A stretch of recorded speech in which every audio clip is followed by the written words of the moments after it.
Mike, how you doing? Good to see you. Scott, good to see you as well. How you doing? How you been?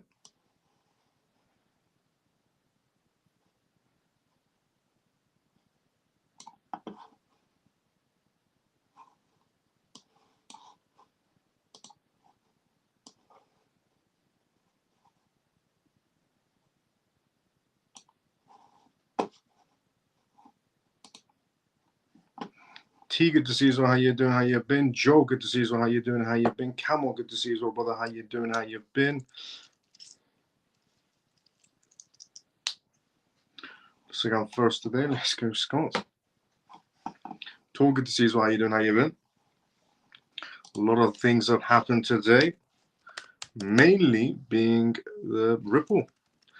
SEC, Gary Gensler, coincidentally on the same day that a member of the SEC leaves, pretty much, is the same day that the SEC decides to prolong this case for one last time.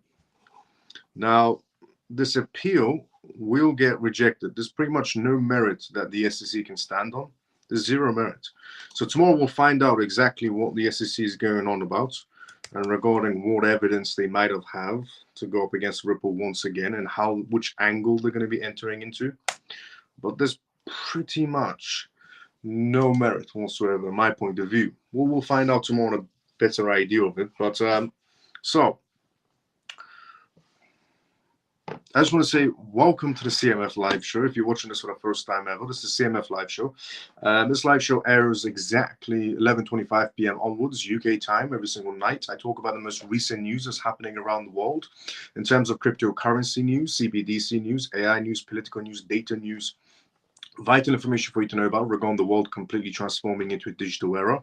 And we do Q&As on this live show as well, which means if you have any questions, put it down inside the comment section. I'll be more than happy to answer any questions you may have. And disclaimer of this live show, as always, is not financial advice, not political advice, and whatever I say is only for entertainment purposes.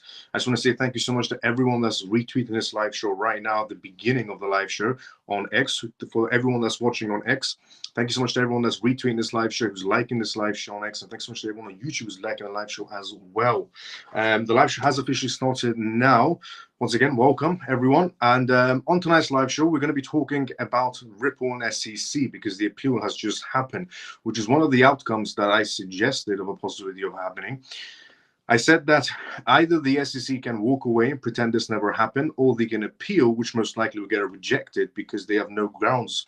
The SEC has no grounds whatsoever, or merit in this case, to go up against Ripple once again. They're just buying time for themselves. And you can see how much of a, annoying person Gary Gensler is, why he had to wait for the last few days to put an appeal across, a notice of an appeal across, which means tomorrow we'll have the other actual filings. But you can actually see what kind of annoying person he is, that he decides to do this, prolonging the case first of all, and then doing on the same day that a member of the SEC decides to leave him as well. So on tonight's live show, we're going to talk about the SEC and Ripple case. Then we're going to go through the statements from Brad and other members of Ripple, and other members that aren't part of Ripple but decide to give their point of view on the matter as well from Bloomberg. Then we're going to be talking essentially about the step down that's happening in the SEC as well. Then we're going to go through some banking news regarding some other jurisdictions in the EU. Then we're going to go through some essentially exchange news is coming out of the EU as well. Then we're going to go through some rep news regarding congressmen giving their points of views on the crypto markets and how things can move forward inside the United States. These are congressmen's opinions. Then we're going to go through MoneyGram news because they've just launched with another cryptocurrency project that I'm going to be announcing once we get to that news. And then we're going to be talking about the United Kingdom, because the United Kingdom essentially has announced that they're going to be introducing digital bonds inside the United Kingdom with cryptocurrencies, which is a major milestone for the United Kingdom. Then we're going to go through the news of essentially the Bitwise scenario. Now, what happens with Bitwise? The ETPs that have just been suggested, are they going to be completely thrown away? Is the trust essentially for XRP going to be thrown away? In most cases, the answer is no, but I'll tell you what will happen. And then we're going to go through China's market space as well news. So apparently China's market space is doing good for itself. And then we're going to go for a perspective news from Goldman Sachs. Goldman Sachs has just came out with a statement today as well regarding the market space, regarding the US dollar, regarding cryptocurrencies. And then we're going to go through UN news regarding Ripple. Essentially, Ripple and the UN have come together for some sort of a speech. So I'll tell you about that as well in tonight's live show. And then we're going to go through Swift and Ripple news. And then we're also going to go through essentially some other major announcements that we're going to go through on tonight's live show as well. So, but the first news we are going to be covering is regarding the SEC filing in with Ripple and what could be happening possibly next. What's the next steps? Is it good? Is it bad? Is it a rejection? Is it essentially a approval of appeal? So before we do that, let me just go quickly inside the comment section because I don't want the comments to pile on top of each other. Let me just quickly go through the comment section. Let's see what's going on there. And then we go for the first news. By the way, if you have any questions, put it down inside the comment section. I'll be more than happy to answer any questions you may have. Now, we're inside the comment section. Joe, good to see you. How you doing? How you been? Gutted to hear that the SEC will appeal. Yeah, I mean, it was the second outcome. First outcome was the SEC can walk away and pretend this never happened. The second outcome was essentially the SEC can appeal this case if they wanted to, if they want to be a bitter about it. But this appeal will get rejected. In my point of view, this appeal has zero merit. There was zero, essentially, anything that the SEC could possibly use against Ripple. They've used it previously in their ongoing case battles, and it never worked. The SEC got absolutely battered. They never got the payment they requested, essentially $2 billion. They never saw that money coming in. And then also, they never got the category that they wanted XRP to be in, which was securities. That never happened either. So whatever essentially the SEC had on Ripple, they've used against them, and it didn't work. They lost that entire case. So now they're just being bitter about it. It's the last few days left. They decide to appeal this case on the exact same day that somebody decides to leave the SEC. That's not coincidental in any sort of a way. There's no such thing as coincidence inside the corporate sector. I would know because I'm from the corporate sector. Now, hi, Miles and CMF. Dennis, good to see you. How you doing? Manny, good evening, Miles and CMF. Good to see you. How you doing? T, any good news today, Miles? A lot, actually. Hey, Miles, how you doing? Daniel, good to see you. How you doing? Comatose, hello, Miles and CMF. Good to see you. How you doing? Sula, good evening, CMF. Good to see you. How you doing? Not happy. I was with family business. Now hearing this. Timeless, don't worry about it. We good. And how you doing, Miles? I'm doing great. How you doing, brother? Grand Rising all. Ray, good to see you. How you doing? Hi, Miles. The SEC are dirty bastards. It's more cheap for this comment section. Markets still bleeding. That is true. Yes, it has to be the new material, correct? They have zero merit, and there's pretty much no material. They're just going on a goose chase is what's happening with the SEC right now. Even if I was a CMF, Jason, good to see you. How you doing? We was wrong on this one. How long time will it take to reject the appeal? And if Tories, who does that? Actually, we weren't wrong on this one because I said there's two predictions. I said the first prediction is the SEC can walk away and pretend it never happened. I said the second outcome, I've always said the second outcome is the SEC can appeal this case, but it will get rejected is what I said. So we're not wrong. We're actually on the money. In terms of how long is the rejection process, it could take weeks or months. And some people are predicting 2026. It's not going to be 2026. Latest will be 2025. It will be the first quarter of 2025, but it could be happening within months. So the latest will be the first quarter of 2025. That's the latest we're expecting it. Not 2026. I don't know where people are getting these random numbers from. Let's see what else is it. Hello, CMF. I hope that you had a good day. I had a great day, Scott. Good to see you. How you doing? How are you today, Miles and family? I'm doing great, Lena. How you been? Even Miles and crypto investors. Funky brother, good to see you. How you doing? There was over 35,000 cryptocurrencies. Why does the SEC keep on coming after Ripple so hard? Because Gary Gensler has no life. You have a lovely shaped head. Thank you for that, Cassie. Yes, for Gensler, fire access. Good evening, Miles and CMF. Orphan, good to see you. How you doing, fam? If you don't mind, please share the live. Go CMF. Let's go, Scott. Good evening, Miles and CMF. How you doing, Miles? I'm doing great. How you doing? For once, Miles, you were wrong as the SEC has filed an appeal. You said they will not appeal. I was not wrong. Why does everybody keep on saying I was wrong? I've always said, you do realize every live show that I do is recorded and instantly posted straight after. And I said there's two outcomes. Does anybody ever listen to me? The ones that are saying I was wrong. I've always said there's two outcomes. I said first outcome is the SEC won't appeal and they could just walk away and pretend it never happened. I said the second outcome is they can appeal, but it will get rejected. Everybody remembers me saying the SEC can appeal and they'll get rejected, correct? So I was never wrong, and I've never been wrong. Hello to you, family, and the CMF. I hope that you had a good day. Even if I was a family, what a complete two-tonic twat Gensler is. Family, if you do not mind, please share the live. Some lawyers say the court is required to allow an appeal. The court is no. The court has to look at the documentations, and then they would say, essentially rejection or moving forward. Good evening, Miles and CMF. Good to see you. How you doing? Morning, Miles. Dale, good to see you. How you doing? How you been? Addy, hi, Miles and all CMF. Good to see you. How you doing, Addy? Fire Gensler's ass. So I have the SEC actually. So the SEC have actually appealed, Miles. Yes, they have.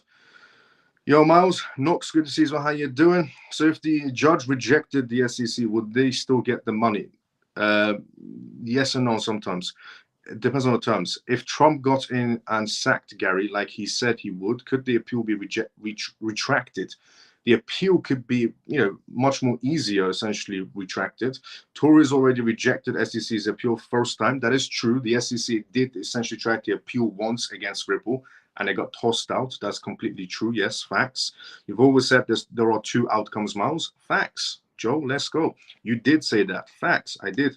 Miles, you said can appeal but would lose the appeal. Exactly. They have two outcomes. Exactly.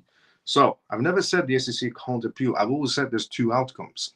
I've always said consider multiple outcomes. I said first outcome, SEC walks away and pretend this case never happened because it looks bad for them already as it is, especially in front of Congress. I said second outcome, the SEC can appeal this case, but it will get rejected because they have no merit. I actually said this yesterday as well, and a few weeks ago, and a few months ago. I've been saying the same thing over and over again. So I'm very confused on people who thought I was wrong in some cases. I was never wrong. I've never been wrong. How long have you been following me? You should know that by now. I'm never wrong. Fire Gary and the gangster. Now, SEC files. So, SEC files a notice of appeal in the case against Ripple. The U.S. Securities and Exchange Commission announced they would appeal regarding the federal judge ruling in the case against Ripple today. The federal regulator filed a notice of appeal to the Second Court of Appeals. Just under 2 months after Judge Inez Torres imposed her final judgment in the regulator, now the 4-year-old case against the crypto company. In July 2023, just for a heads up for a lot of people, which essentially was also mentioned slightly inside the comment section as well. In July 2023, the judge ruled that while Ripple violated federal security laws through its institutional sales of XRP's programmatic sales to retail exchanges did not violate securities laws. The SEC tried to attempt to file essentially an appeal against the motion for the summary judgment, but was denied by the judge. So the SEC has been denied once by the judge for appealing against Ripple's case regarding a judgment. This past August, Judge Torres imposed the $125 million fine against Ripple, well below the nearly $2 billion the SEC requested this Trump. An interest in civil penalties, which they never got $2 billion. The judge stated enforcement of this fine until the SEC's deadline to file an appeal had elapsed, or an appeal had been resolved by the Second Court. In a statement, an SEC spokesperson said, "We believe that the district court decision in Ripple matter conflicts with essentially decades of Supreme Court precedents and security laws, and look forward to making our case to the Second Circuit courts." So the SEC is very proud about their movements right now, even though they're a complete embarrassment. Ripple did not immediately return a request for comment. In an interview, the Ripple chief legal essentially officer Stewart told CoinDesk he expected the regulators to have a tough time convincing an appeals court to overturn the district court's judge rulings. It is true. The SEC needs to have some strong, and I'm talking about extremely strong merit to go up against and essentially to do an appeal. They need to have a very strong case, which I don't believe they do, because the SEC thought they had a very, very strong case the first time around. And what happened the first time around? The category for XRP, was it changed? No. Did the SEC get their $2 billion? No. Did the SEC try to appeal first time around on the Ripple case, and did it get accepted? No. So far, the SEC has lost every essentially movement they had against Ripple. They tried to appeal once. They got rejected a while ago. They tried to get $2 billion. They never got $2 billion. They tried to put a category on XRP, and they never got that either. So whatever they had against essentially Ripple, battling all these years, they used it already once. So for them to be doing an appeal now, they're just doing it out of spite. And honestly, they're genuinely doing it out of spite. They need to have strong merit, which they don't have. But what they have done is essentially cause market disruption right now, where a lot of people are on the fence. Some people are selling their XRP to buy essentially cheaper XRP later on. Some people are waiting for the judgment of the announcements that are going to be coming tomorrow regarding the case and so on and so on. But all they've just done is just disrupt the market space for one last time. Now, so Stewart is completely correct from Ripple by stating that essentially that they're going to have a tough time. The SEC is going to have a tough time convincing the appeals court to overturn this district court ruling. Even if they do appeal, I would just tell everyone to take a deep breath. He said at the time, While the SEC filed its notice of appeal, it hasn't filed the appeal itself yet. In other legal proceedings, like, for example, Sam Bankman-Fried's criminal case, the actual appeal has been filed months after the notice of appeal. So, look, and let's just go through the first statements coming out of Ripple. The first statements from Ripple after SEC appeals in Ripple in XRP case. Ripple's chief legal officer, Stewart, has expressed disappointments following the U.S. Securities Exchange Commission's SEC decision to appeal this latest ruling today. Ripple's executive Stewart hints at the possibility of a company cross appeal in XRP case. The SEC filed their appeal today, challenging a previous decision that partially sided with Ripple in a dispute over classification of XRP. Stewart called the SEC's move disappointing but not surprising, arguing that it was a prolonged, what he called a complete embarrassment for the regulators. He noted that the court had previously rejected the SEC's claims that Ripple acted recklessly and pointed out that there were no allegations of fraud, victims, or losses in the case. It's facts as well. The SEC can't, essentially, if the SEC is thinking about entering into an angle of people lost money on XRP and XRP committed fraud and there's victims in this case, they already tried this angle. This is what I'm trying to say. The SEC has tried every single angle they possibly could towards Ripple in this prolonged case that just previously happened, and it didn't work. So they need to have some strong merit that for some reason they never showed previously, but now they want to show it. After losing their $2 billion case, signaling that Ripple is considering a cross appeal, Stewart essentially, instead of faithfully enforcing the law, the situation under this president comes to engaging into litigation warfare against the industry. He argued that the SEC's lawsuit was illogical and misguided from the start, which is also facts, and expressed confidence in Ripple's ability to argue its case once again in court. Stewart also hinted at a potential internal changes within the SEC, pointing out that in just an hour before the SEC filed this appeal, the agency's enforcement director announced his resignation as well, which isn't that a bit odd that somebody major, essentially, the agency's enforcement director decides to leave the SEC, and an hour later the appeal comes through. Stewart suggested that this resignation may not be coincidence and raises questions about the SEC's handling this case internally. I think what actually happened was the reason why 1 hour before the appeal came out that this man decided to leave the SEC is probably he thought to himself, I don't want to be a part of this embarrassment, I'm out. The US SEC's enforcement director steps down. Gary Gensler, what's next? The Securities and Exchange Commission, SEC, announced that the essentially director of divisions enforcement will be leaving the agency effective October 11, 2024. This announcement comes at aimed growing discussions about the potential future of SEC's leadership, especially considering speculation around the possible departure of the SEC chairman, Gary Gensler, if Donald Trump wins the upcoming US presidential elections in 2024. Juber, who is the man that's left the SEC, who actually served as the US SEC's Director of Enforcement since 2021, will officially depart the agency on October 11th.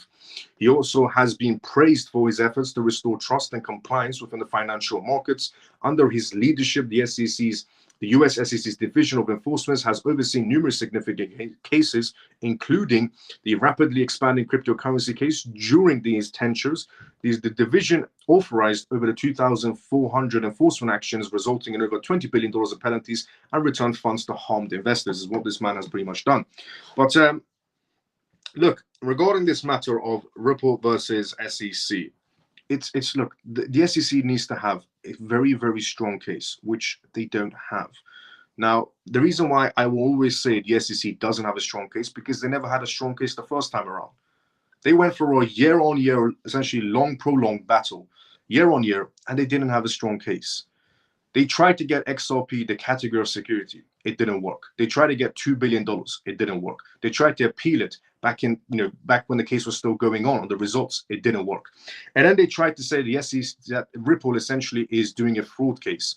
It didn't work. They said Ripple has victims of XRP. It didn't work. They said Ripple was misrepresenting itself. It didn't work. Whatever the SEC tried, or whatever they thought they had a strong merit against Ripple, they already tried it, and it never worked. So why does everybody assume this time around that they have some strong case going on for this appeal? They have nothing. This is a purely bluff that's going to get rejected very badly. And it's going to be the last embarrassment to Gary Gensler's title before he gets sacked.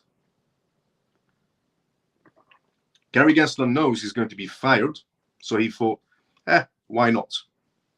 He could have left with his dignity, whatever he had left, or he can walk out the door like this, with everyone still hating him, which is what he's decided to do. So for anybody out there that's thinking, oh no, this case is going to continue another 3 to 4 years, oh no, Ripple has lost essentially the bull run, that's not the case whatsoever. Also, for anybody that essentially thinks that the Bitwise ETF is going to get rejected now, no. What actually is going to be happening regarding the essentially the Bitwise XRP ETP, it's not going to get rejected, it's just going to get prolonged on because of this appeal situation right now. Also, the Grayscale XRP Trust, it's still going to continue forward. The Bitwise and essentially Grayscale XRP Trust and XRP ETP, they're not going to be canceling each other out, because if they were, they would have announced something by now. So most likely they're just going, one is just going to have their essentially filing moving forward. The other one is just going to be still doing their XRP Trust, which is Grayscale. So on that side, you're perfectly fine as well. And if anybody panicking right now thinking, oh no, this case is going to go on for another 3 to 4 years and I've missed a bull run with XRP once again, oh, I'm done with XRP, I'm jumping out, it's your choice. Nobody's telling you you have to hold your XRP. It's completely optional if you want to hold or jump out. That's completely up to you. But don't be essentially confused on the matter, because it's not just appeal, case continues forward. It's appeal, rejection, or approval. And rejection approval can take a matter of months. It could take months, but some people are predicting it could take up to 2026, which is a complete load of BS. It's not going to take until 2026. Max it will prolong itself to is Q1 2025. It wouldn't go beyond Q1 2025. But during these months, it can also happen. We could get an announcement coming in, rejection. So it's months, not the years that people are expecting. Some people are expecting years. No, it can take years in some cases. To be fairly honest, it can take years. This case is not going to take years. This case was already, whatever was done is done and it's settled. So there's not much to work on this case. So it's going to take months, not 3 to 4 years. Now, let's go through the questions. Everybody drop your questions down right now inside the comment section. Do not be shy, even if you are new inside the crypto space. Let me answer your questions. Let me, bring some breathing space for you. If you do feel like you want to, jump off the XRP bandwagon and you want to completely move away from XRP, put your questions inside the comment section. Let me restore some faith back into you. But again, it's completely optional if you want to get rid of the XRP. But I will never do that. I'm not going to let some weasel like Gary Gensler distract me from what Ripple has achieved so far. I'm not going to let some weasel like Gary Gensler distract me for what the XRP ledger is achieving. So Gary Gensler could do whatever he wants. I know what the end goal is. Is XRP will miss out again on this bull run? No. So since the SEC has, actually, let me go above. I think I missed a few questions. By the way, I'm reading everyone's questions one by one. Fire Gary Gensler, gangster stuff. Listen, folks, it is important because our money is involved. Miles has been clear since the day the SEC won and was fined. Yeah. This allowed me to purchase more XRP at a reduced cost. It allows the institutions to push the consumers as well, to push out the consumers. It definitely does. This will definitely push a lot of the retail section out. The ones that, are going to be jumping up, they're going to be missing out on so much. But this is going to push the retail section quite a bit out of the XRP ledger and the XRP ecosystem in general.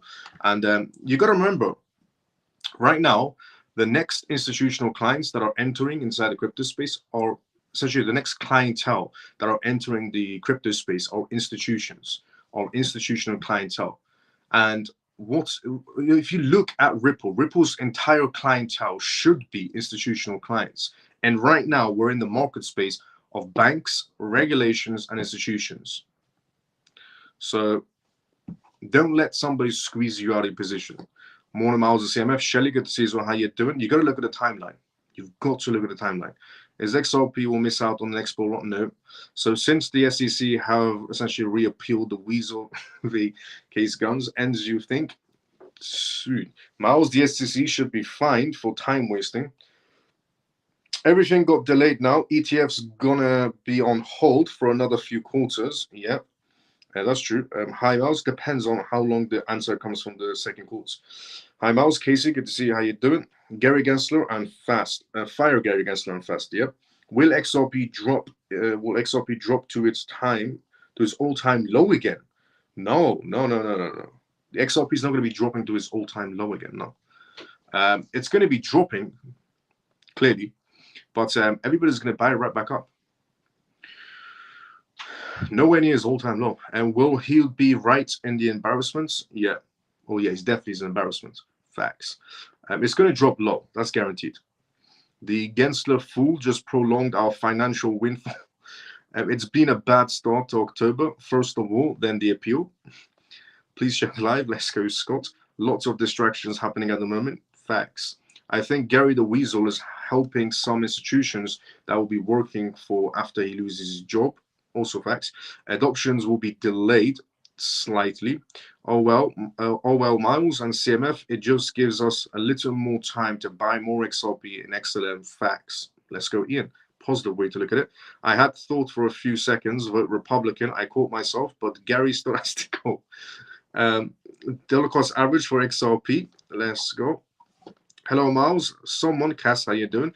Someone put a $1.7 million order on Flare on Coinbase. Do you know why? And he's up 20% today.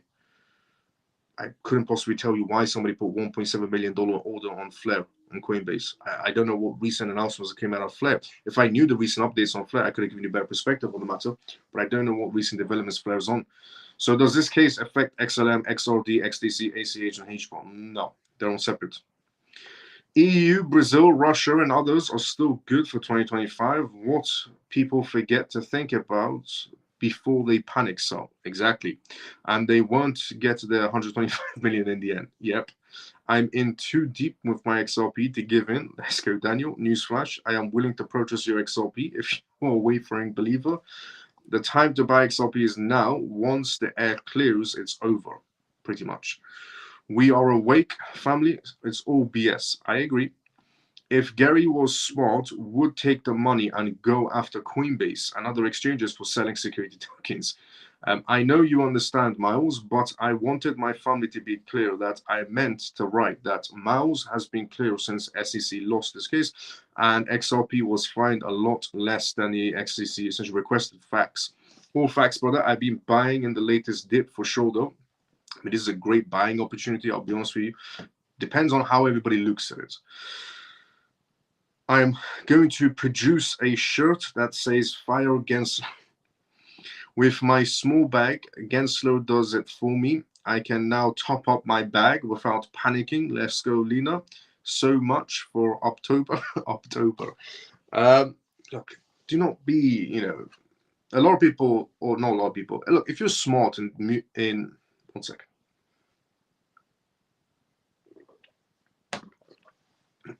If you're smart in scenarios like this, in markets like this, you know what to do exactly.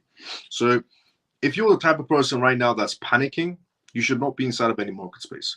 If you're the type of person that is fed up with the BS that Gary Gensler keeps on doing inside the crypto space, then you know what to do next, which is, prices are cheap. Everything is on sale. Not everything. One particular asset is on sale, XRP. So you know what to do next. A lot of people are going to be tweeting. Okay, just want to put it out there. So some people right now are going to be tweeting, and they're going to be saying that this case is going to end in 2026. They're doing this for clickbait. I'm just trying to give you some information. So this case that essentially might be continuing. If we get a rejection, it won't be continuing. But this case is not going to take until 2026. Okay, so if anybody out there is tweeting out that this case is going to be ending in 2026, they're doing it for clickbait. If anybody tweets out and says that the SEC appeal is going to move forward and essentially the SEC has merit and the SEC has foundation and so on, they're doing it for clickbait. Anything that's essentially because they're the same people when the SEC was battling essentially Ripple that said Ripple will lose and SEC will win. And what happened at the end? Did the SEC get their $2 billion? No. Did the SEC get to categorize XRP as a security? No. When they appealed the first time around, did the SEC get approved? No. I mean, there's so many no's that the SEC got. So for anybody out there that's right now tweeting because you're gonna read a lot of tweets inside the space right now. People are gonna be tweeting for clickbait, but those clickbait tweets are gonna, sometimes mess with your emotions. Some people are a little bit emotional inside the crypto space, which, look, it's not good to be emotional, but some people are. So if you do see those tweets that says this case is not over, it's going to 2026 and 2027, they're doing it for clickbait. They're going to be playing with your emotions for clickbait tweets, just to let you know. So don't let that happen to you.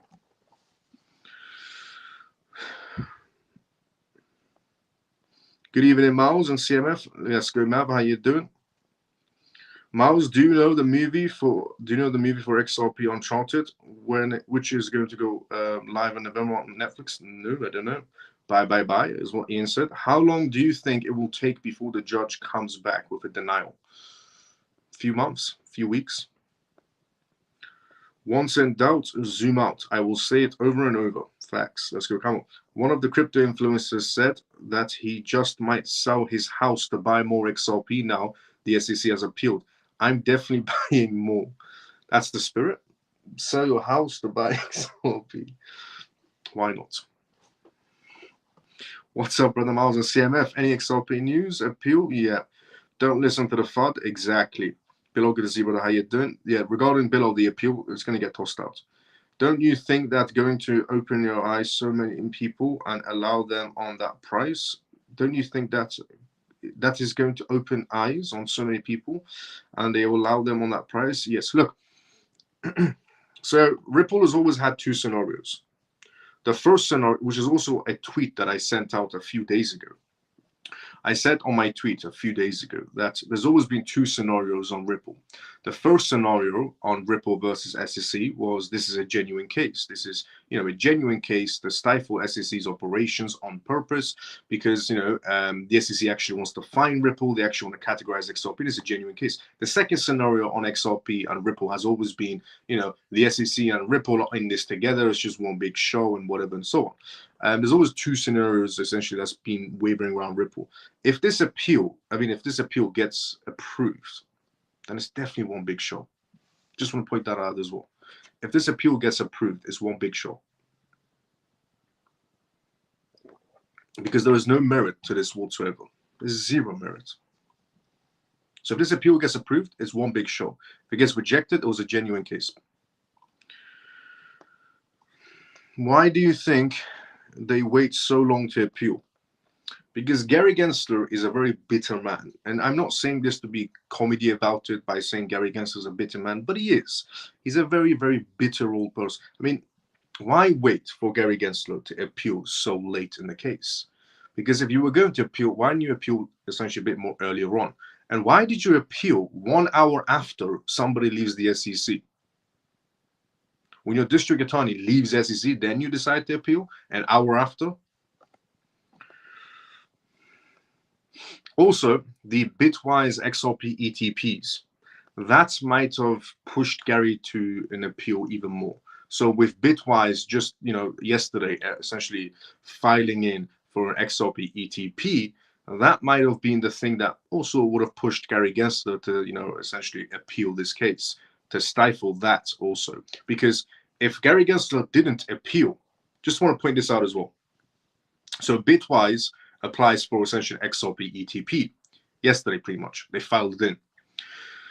If Gary Gensler didn't appeal this case, and this, reached October 7th, and everything was settled, and this case essentially is finished, then the SEC had to give a yes or a no for the ETP, for the XRP ETP. And Gary Gensler most likely would have had to say yes on the XRP Bitwise ETP, because if Gary Gensler said no, then he would have to give a reason, which he wouldn't have any reason whatsoever, and so on. So this could also be the reason why Gary Gensler has decided to appeal, where the Bitwise XRP ETP just pushed him over the edge to appeal this case.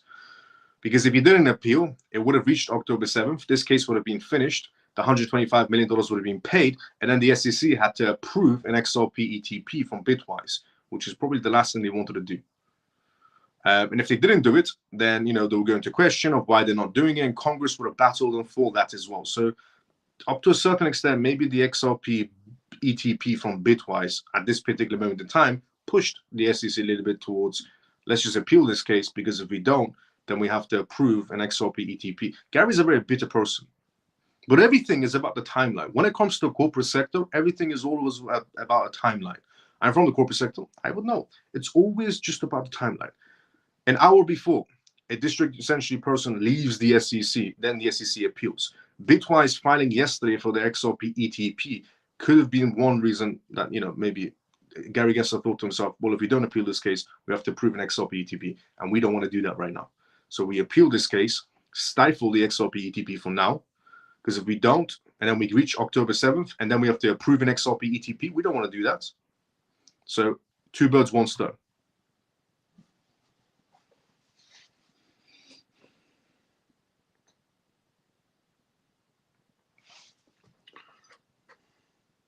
It's physical assets. The ETP is physical assets.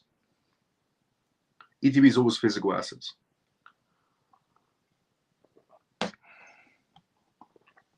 Difference is ETF is not physical assets. Well, the other one is. Like I said, Miles, you should be charged for court malicious time wasting.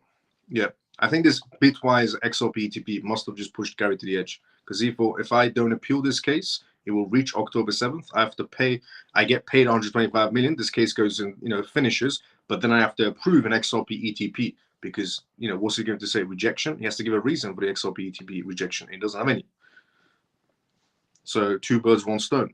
He appeals this case right at the last minute, stifles the XRP ETP on the sidelines as well. 2 birds, 1 stone. So always about timeline. In the long run, it might be a great thing for XRP. Is it true that Ripple has 14 days to file cross starting? Yes, they do. They have 40, yes. What's funny is gold is up and XRP is down. Miles, you get it? Yeah. Will XRP hit 2 to 3 years if they don't appeal? Consider variable change. XLM is the secret. XRP is the muse meaning. XLM is with the NATO. XRP is with the BRICS. It is also that BRICS crashes the dollar. So I would say interesting perspective. Golden Dragon, interesting perspective. Why do you think, no, I already read that one. Will they appeal, you think, without them saying it will get rejected? Will they appeal, you think, without, they've already appealed. Don't you think that's going to an open eyes? I read that one as well. Okay, so I was here then. Miles, did you reply to my comments about a 1.7 million? I did. I said that I couldn't really tell you about the Flare token, why somebody put $1.7 million down on Coinbase. I couldn't really give you a perspective on Flare. I don't know what Flare's recent developments are to give you a better perspective on the matter regarding Flare token. What's the difference for ETF? It's not physical assets. ETP is physical assets. In a very short way of saying it.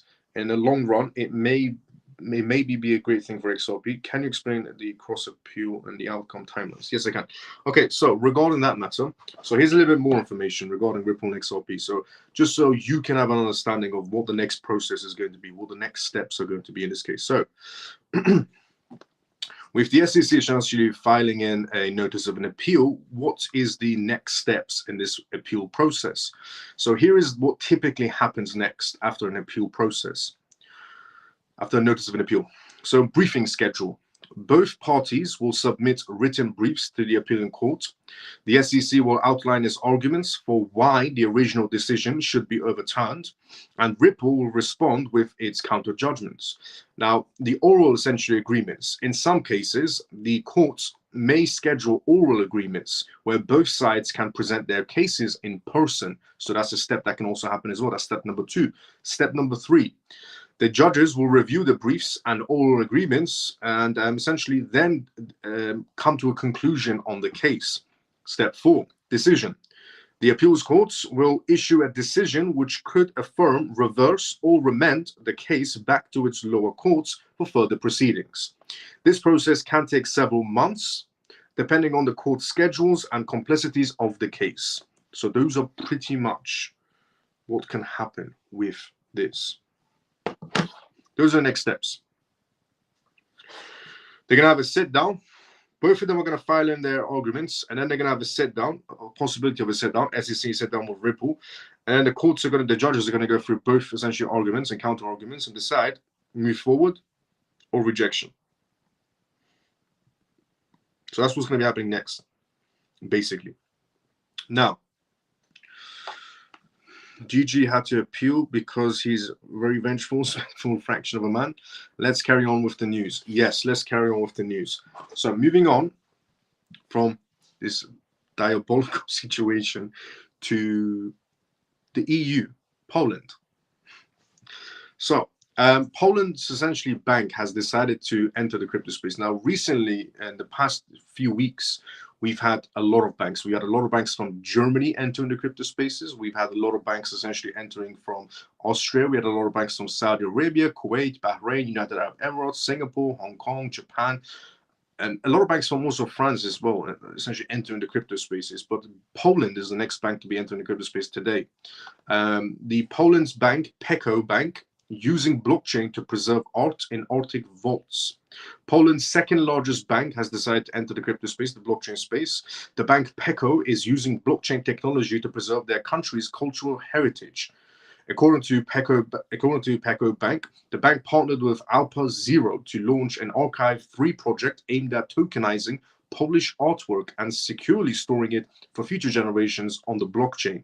Tokenization is a process of turning physical assets like art into digital tokens on a blockchain, making them easier to store and track. For this project, Bank PECO is digitalizing famous Polish artworks like those by John and so on, using advanced 3D scanning technology. These digital versions are then stored as non-fungible tokens on an eco-friendly Alpha Zero blockchain, ensuring their long-term preservation. The tokenized artworks will also be archived in the Arctic World Archives, a facility essentially in Svalbard, Norway, designed to protect important data from threats like cyber attacks and natural disasters. Poland has taken to the pretty much absolute next step to secure their artwork on the blockchain, where they're storing essentially their NFT tokens in Norway in some cave.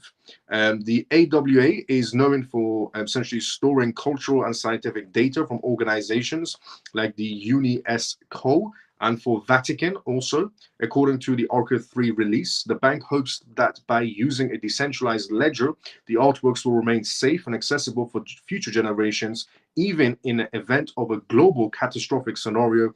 These essentially blockchain NFTs will survive pretty much anything. They're going to be in some cave in Norway.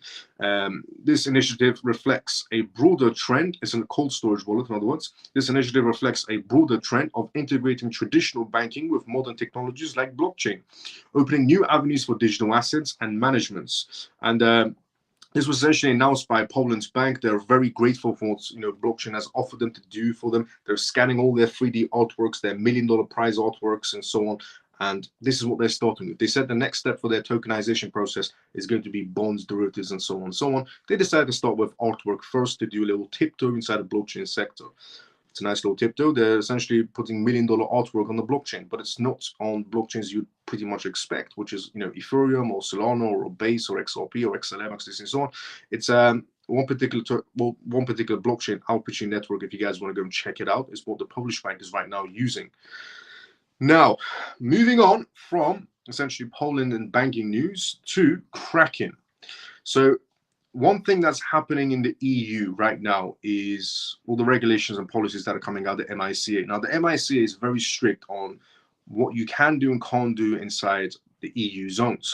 So what you can't do is have a stable coin that doesn't want to share 60% of their reserves in EU banks. So which means Tether has a big issue of being able to operate. USDT has big issues of being able to operate in the EU market space, which means they'll never operate there either.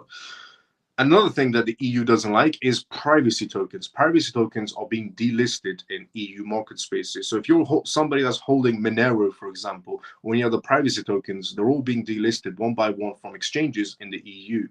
Kraken is the first one to do this. Kraken removes Monero from trading in the European economic areas. Kraken Exchange announced the delistings of Monero coin for users in the European Economic Area. This decision caused Monero to lose approximately 7% of its value within 24 hours. Kraken decided to remove Monero in accordance with the regulatory requirements coming out of the EU. All Monero transactions and deposits will cease as of October 31st. and existing orders will automatically be cancelled on the exchange as well. The exchange has stated that users must withdraw their Moneros by December 31st. Any remaining balance not withdrawn by this date will automatically be converted to Bitcoin at the current rate. This move by Kraken is seen as the second significant action after Binance delisted Monero as well because of the EU space. Discussions around delisting of privacy-focused coins like Monero, Zcash, and Horizon have gained considerable attention in the first half of the year. A Kraken official commented on this matter by saying this decision was made due to the new regulatory requirements and regulators' demands should be taken seriously. Previously in April, Kraken had suspended XMR, which is their ticker for Monero, transactions for users in Ireland and Belgium. In 2021, this also sees support for Monero users in the United Kingdom as well. The widespread use of privacy-focused altcoins by criminals has led governments to impose restrictions on them. Monero continues to be widely used for illegal activities, purchases and services on the dark web, encouraging essentially criminal activities due to the anonymousness of it. Kraken's delisting of Monero in the EU highlights the impact of regulatory pressure on privacy-focused cryptocurrencies. Users should remain vigilant about such changes and consider diversifying their investments. So if you are somebody that's holding any sort of privacy tokens and you live in the EU, they're all being pretty much one by one delisted from exchanges in the EU market space due to the MiCA regulations. Also, it's not just going to be applying to the EU. The UK is delisting any sort of privacy tokens as well on exchanges. The US is most likely going to follow through. So is Canada, so is Japan, so is Singapore. Every country is most likely going to be rejecting the idea of essentially privacy tokens because they don't like the privacy that it provides to the retail section. You see, we're going into a digital world which is for control. So the government's going to have more eyes on you, not less. The issue with privacy tokens is they provide less eyes on you, which is the last thing the government wants going into a digital world. So they're going to delist all these privacy coins eventually, starting with the EU and the UK and so on. That will eventually damage its price, which makes you, the user, sell and jump out of privacy coins. Now, that's completely up to you if you want to decide to sell your privacy tokens, but sooner or later, you won't be able to exchange them on exchanges anymore. And the only place you can probably use your privacy tokens is on the DeFi space. That's if they don't heavily regulate the DeFi space as well. If they heavily regulate the DeFi space as well, then the only place you can use your Monero coins is the dark web, which I'm guessing most people that hold Monero don't really do anything on the dark web, so it become a useless token for you. But that is the future of privacy tokens in a digital world. Now, what we're going to talk about next is Rep Kana. So a rep essentially inside the United States has decided to come out. So a politician inside the United States decides to do an interview and talks about cryptocurrencies and says essentially how Bitcoin and other cryptocurrencies can actually benefit and bring innovation inside the United States. So you can see where the politicians stand, and then you can see where Gary Gensler stands. So Rep Kana believes that Bitcoin is not a partisan issue. He essentially said that due to the prospects of its future appreciation, the US government should keep seized Bitcoins as a strict reserve asset and not sell it in the markets. So according to this politician, the United States government should, the Bitcoins that they have seized, they should use it to their own benefit, not sell it. Most of the Bitcoins that were held by the United States has been seized from illicit activities, he mentioned. And the government generally sells such assets back to the market.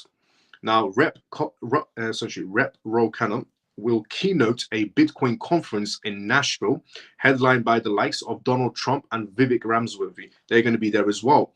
One of the only handful of Democrats, such as Jake, Rich Tories, and Darren Soto is also on the attendance list as well. And Cannon said the party needed to grapple with the issue. Ro Khanna also plans to speak about the potentials that's inherited in Bitcoin as well. He said the blockchain on which it sits could enable cheaper and faster transactions, particularly international ones. He extended that it is critical for America to lead in this new asset wave class so it can set the terms of how it will work. Khanna also continued that Bitcoin is easier to store than gold. The storage costs are lower and less valuable, essentially, to foreign inflationary pressures. With him, essentially, a lot of people agree, numerous experts and politicians agree with this politician inside the United States. Advocating for crypto regulations and decentralization is what he's trying to achieve inside the United States. Canna added that he's actually been putting in the work to change policies on regulations of cryptocurrencies with the help of Donald Trump and Vivek. He co-sponsored the FIT21 bill with Patrick McHenry in order to create a better regulatory balance between the CFTC and the SEC. Because of this work, over 70 Democrats were gained in support. Canna also voted to override President Biden's veto on the SAB 121 Act, which could enable banks to hold cryptocurrencies without counting them as liabilities. He also set out a roundtable with senior policy advisors Anita Donner, Mark Cuban, and other tech leaders to talk about the benefits of decentralization systems like Bitcoin. He added that he's pressing for further dialogue with the vice president office to place Democrats as decentralization and innovation champions forward. Recently, during the Bitcoin Conference 2024, Ro Khanna said that the US needs to be the leading position with respect to Bitcoin, and in such ways, the country is poised to benefit from the rise in value of the asset. He went further to say that if there are other sets that the financial rules in the market, the United States will have no chance to win. In other words, if they fall behind, it's a bit late for them.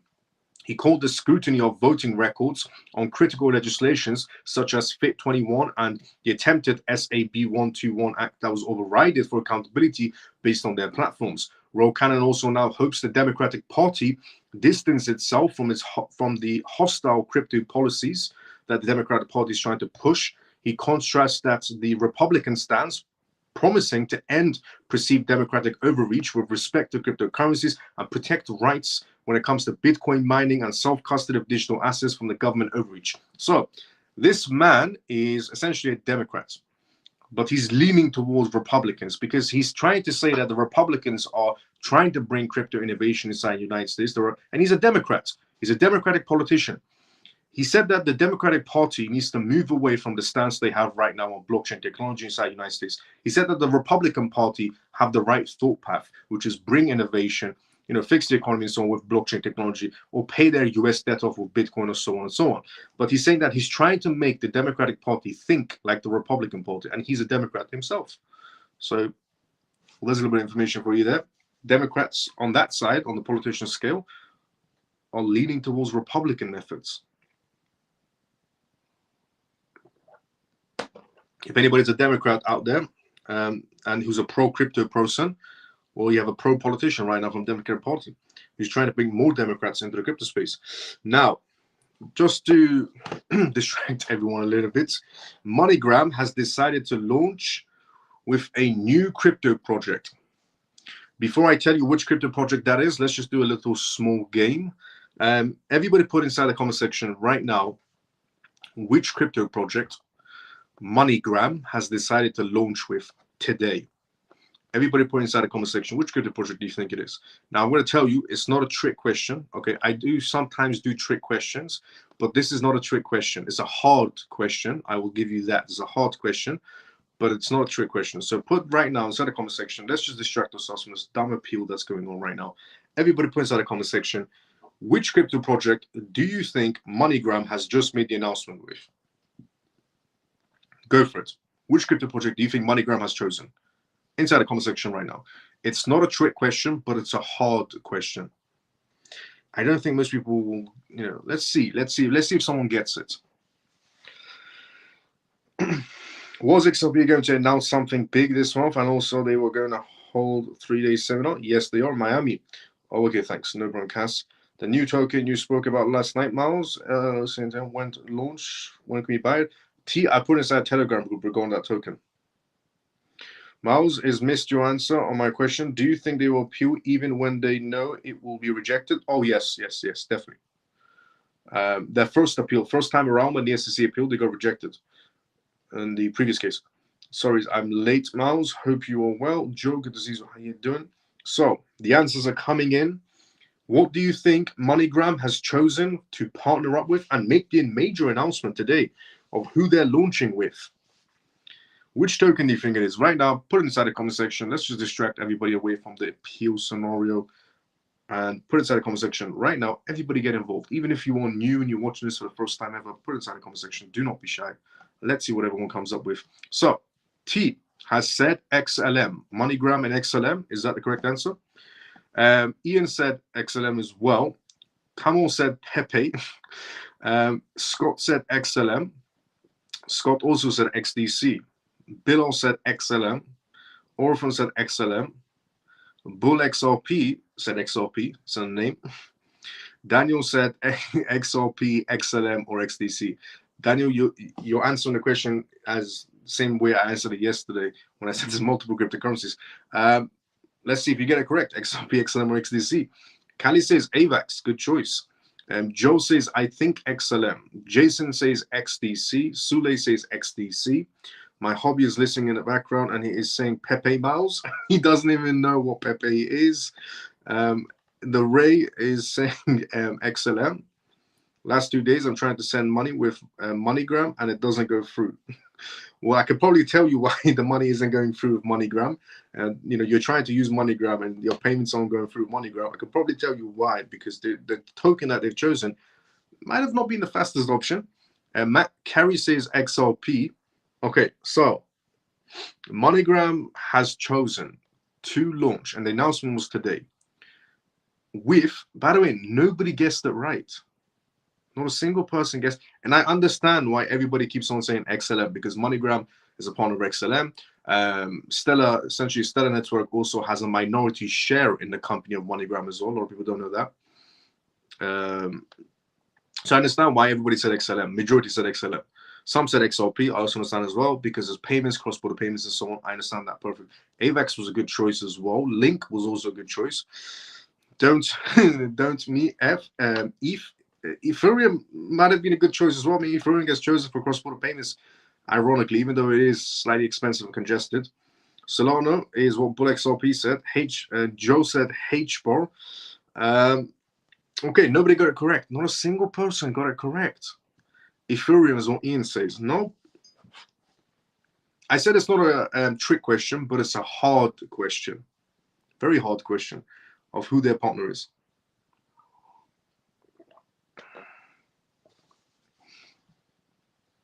Herman says prediction, regardless of who wins the presidency, Gensler will be fired and the new SEC chairman will drop the appeal. Nice prediction.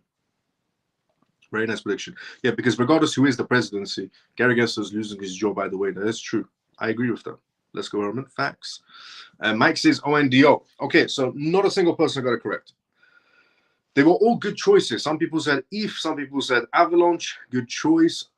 Bill saying Ton, good choice. Solana, I mean, good choice. Ethereum, good choice. XLM, Link, they're all good choices for cross-border payments. Daniel says Dogecoin. It's not going to be Dogecoin. Daniel says Dogecoin. Okay, not a single person got it correct. The answer is, I can't believe this is the answer as well, to be fairly honest. Because this crypto project has been on the sidelines for a while.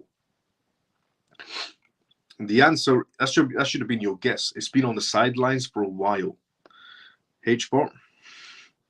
Manny says HBAR. Lena says USDR. Sule says Quant. Good guess, because I said on the sidelines for a while. Okay, not a single person got it correct. The answer is Litecoin.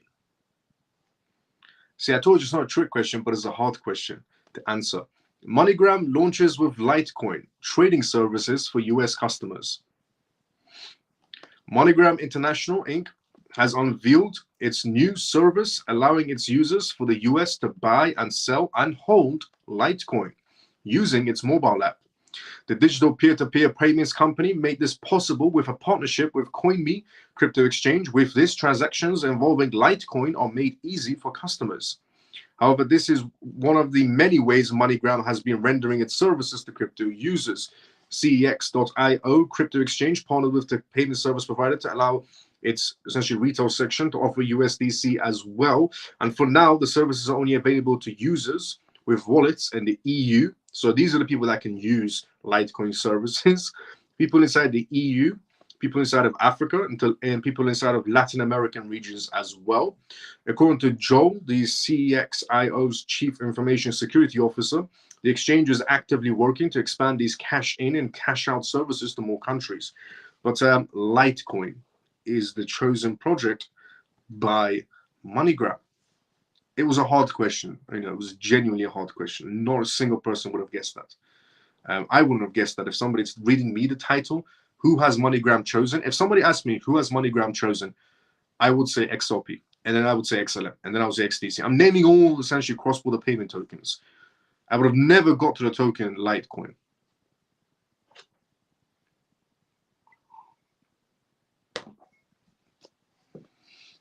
Never would have guessed that, Miles. Yeah, me either. I'll be honest, we're all in the same boat. So is it time to buy some Litecoin now? No, definitely not. If there's a partner of XM, how can they go with Litecoin? Well, they decide to launch with Litecoin. It doesn't mean they're not going to be doing other tokens. They're going to be offering other tokens as well. But, you know, it's an interesting one. Litecoin. That hasn't been spoken about inside the crypto space for a very long time. Now, we're going to move on to BlackRock. So moving on from MoneyGram and Litecoin's major announcement today to BlackRock. BlackRock reveals when Bitcoin price will recover for events like Iran versus Israel incident. So BlackRock has decided to come out with a study report. And in this report, BlackRock has stated some timelines of how this war and geopolitical tensions can affect Bitcoin and might not affect Bitcoin. So this is an interesting perspective that BlackRock has on this matter now, doing reports on Bitcoin's geopolitical tensions.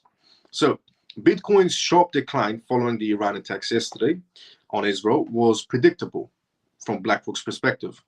According to an earlier report by asset management giant BlackRock, BlackRock says geopolitical volatility in Bitcoin is temporary. In their recent report, BlackRock highlighted that geopolitical events typically trigger temporary market volatility, but Bitcoin tends to recover like other safe haven assets like gold.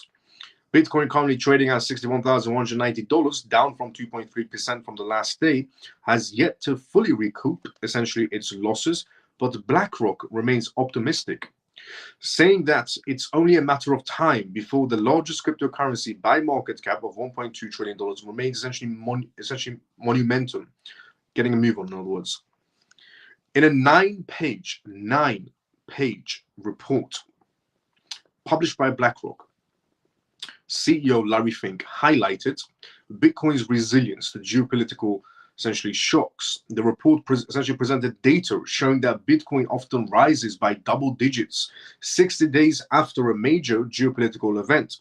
For example, in the 60 days following the US airstrikes on Iranian commander in 2020, Bitcoin rose 20% while gold rose 6% and the S&P 500 fell by 7%. Similarly, Bitcoin saw a significant price increase following the Russia's invasion of Ukraine back in 2022.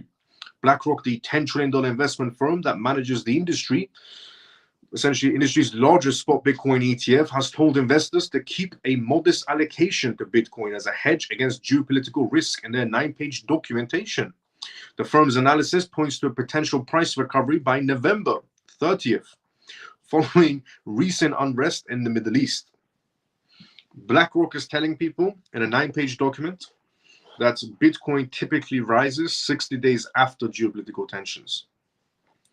So everybody put your timer on, and let's see if BlackRock is right. That is Bitcoin going to be rising 60 days exactly starting from yesterday?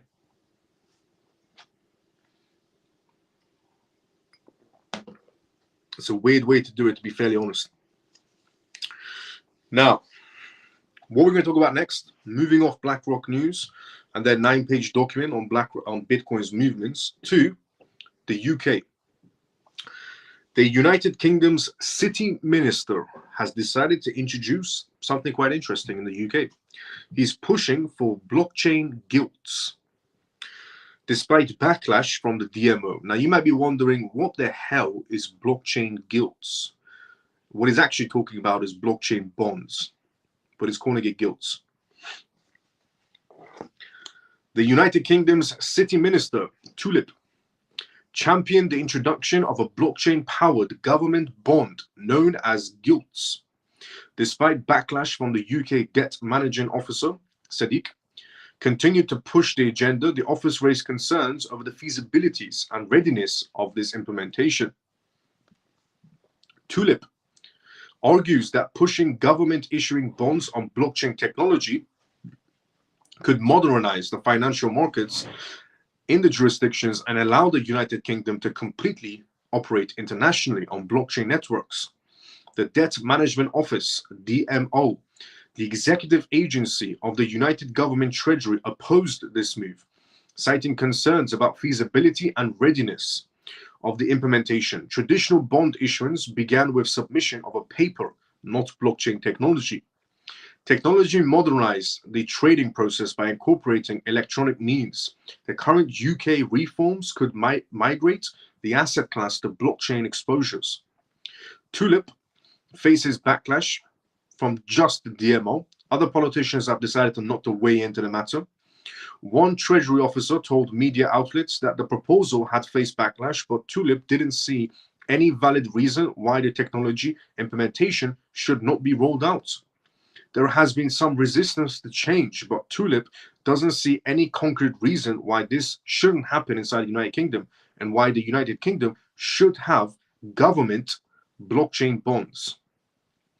Treasury official, the DMO confirmed that it welcomes and embraces technology and associated with innovation that will continue to observe progress in the field despite resistance. The department also noted that it had involved in other players in the HM Treasury and initiated dialogue with industry participants. Issuing digital bonds, or gilts is what they're calling it, through ledger technology will introduce new government utility for blockchain technology. These supporting the motion claim that the technology can enhance efficiency in the bonds markets for the United Kingdom. Many also essentially argue that the reform will cut the cost often incurred from trading bonds through modern electronic means by a middleman and intermediaries. The digital bonds will also enhance transparency over the ultimate beneficial owners of the bonds inside the United Kingdom. The United Kingdom's Treasury has investigated digital gilts possibilities for the past 2 years. See, nobody knew this inside the UK.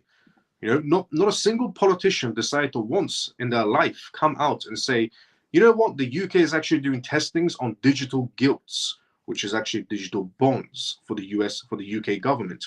But for the past 2 years, the UK government has been testing the idea of blockchain bonds, which they're calling gilts. In April 2022, former Conservative City Minister John Glenn spoke publicly about the idea during Boris Johnson's administration. Public information concerns the rollout progress has been minute since then. Asia pioneers the first multi-currency blockchain government bond though. So digital bonds have also been created as a buzz in Asia as well. The Hong Kong Special Administrative Region, SAR, issued a multi-signature blockchain-based bond equivalent to $766.8 million. The bond was divided into 4 different currencies: the Hong Kong dollar, the US dollar, the offshore Chinese yuan, and the euros. Investors across 4 currency markets flooded the bond, with the financial issuance size exceeding the initial expectation of $300 million. These investors included asset managers, banking institutions, insurance firms, private banks, and non-financial institutions. The news of the reforms comes just after the UK general election in July, which saw country's Labour Party defeat the Conservative Party and has been essentially regaining for the past 14 years. The victor renowned crypto optimism that was dwelling under the Conservative Party regime. Crypto UK, the self-regulatory trade association for the UK crypto asset industries, said it is a good relationship with the Labour MPs, and policymakers had a clear intentions to strengthen the bonds to push for crypto and digital asset advancements in the United Kingdom. So, the new Prime Minister of the UK might be useless, but apparently he's pro-crypto. That's what's going on right now. So the UK, for the past 2 years, has been working on something they're calling digital gilts, which is just digital bonds, but essentially UK government bonds on a blockchain where everybody can invest into. Now, Hong Kong did something similar on a multi-signature with the Chinese yuan being into 4 parts: Chinese yuan, US dollar, Hong Kong dollar, and the euros, where everybody can feed into it. They were only expecting $300 million in their first ever bond, of a digital bond. They actually got $766 million into it, multi-currencies coming into it. But the UK is thinking about doing this now as well. So let's see how that one goes. Let's see what blockchain the UK is going to be choosing as the UK government bonds space. Now, What we're going to talk about next on tonight's live show is the Chinese market space. Because just like how the US market space impacts the world market, the Chinese market space does also impact the crypto markets heavily. If something goes negatively over there, it impacts us as well inside the crypto market space. So we're going to talk about their market space for a second. But before we go through that, let's go inside the comment section. Once again, this is a live show, which means if you have any questions or comments, put it down inside the comment section. I'm reading everyone's comments one by one and giving answers to everyone. Let's see what we have inside the comment section before we go through the Chinese market space. So is it time to buy? No, it's not time to buy so much. If they're partners with X, I rated that one as well. JP, how you doing? Hi all. How's it been? 59 days now. Yep. And regarding BlackRock, 59 days, starting since yesterday. Does that mean the war is going to be ending in 59 days with Iran and Israel? Larry Fink said on an interview, soon you will see fireworks on Bitcoin's price because China's regulations. Well, that's interesting because China is thinking about loosening up their regulations when it comes to cryptocurrencies. That is true.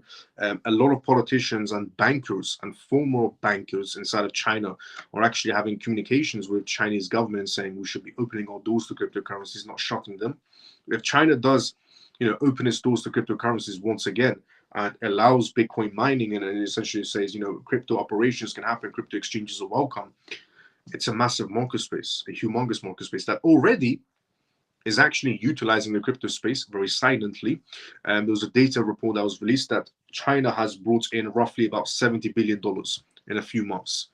Even though Chinese citizens and Chinese institutions are not supposed to be, inside the market space for cryptocurrencies, through illegal channels, China has brought in $70 billion inside the crypto space, $70 billion in a matter of few months. And they're not allowed to buy cryptocurrencies. Imagine if they are allowed to buy cryptocurrencies. Do you think that we'll see the parabolic boom in this year or 2025? This year is still not over. There's a lot of things that can happen this year still. Is that like a digital premium bond? Yes, it's similar to digital premium bond. It's similar, I would have to say. So just putting the iPhone in charge. There we go. Okay. China. Just like how the US markets essentially, impact the crypto space, so does the Chinese market space. So let's see how the Chinese market space is doing right now. China's stock market soars to 16-year high, aimed a $114 billion push. China's stock market saw its greatest day ever in the last 16 years today, rising nearly 8.4% following a $114 billion program. Leading indices on the Shenzhen and Shanghai Stock Exchange surged, maintaining gains propelled by optimism of additional economic assistance. With trade volumes topping $368 billion, this represents a substantial shift in the market mood. Although economists advise against expecting a replay of the 2015 market bubble, Beijing also coordinated approach limits market risk. Furthermore, Beijing has avoided the excessive leverage levels of 2015 by better coordinating its operations now in 2024. The head of Cambridge Associates Asia noted that even though the market hasn't grown as much, leverage is still kept under check after peaking at almost 5,100 points. The Shanghai Composite closed the day at 3,336.5 points, a considerable drop. Steady market growth is the aim of Beijing's increasingly forceful monetary and fiscal policies. President Xi Jinping's high-level meeting last week emphasized halting real estate declines while boosting economic policies. Moreover, the People's Bank of China, which is their centralized bank, has also cut interest rates and mortgage payments, adding more to the market optimism.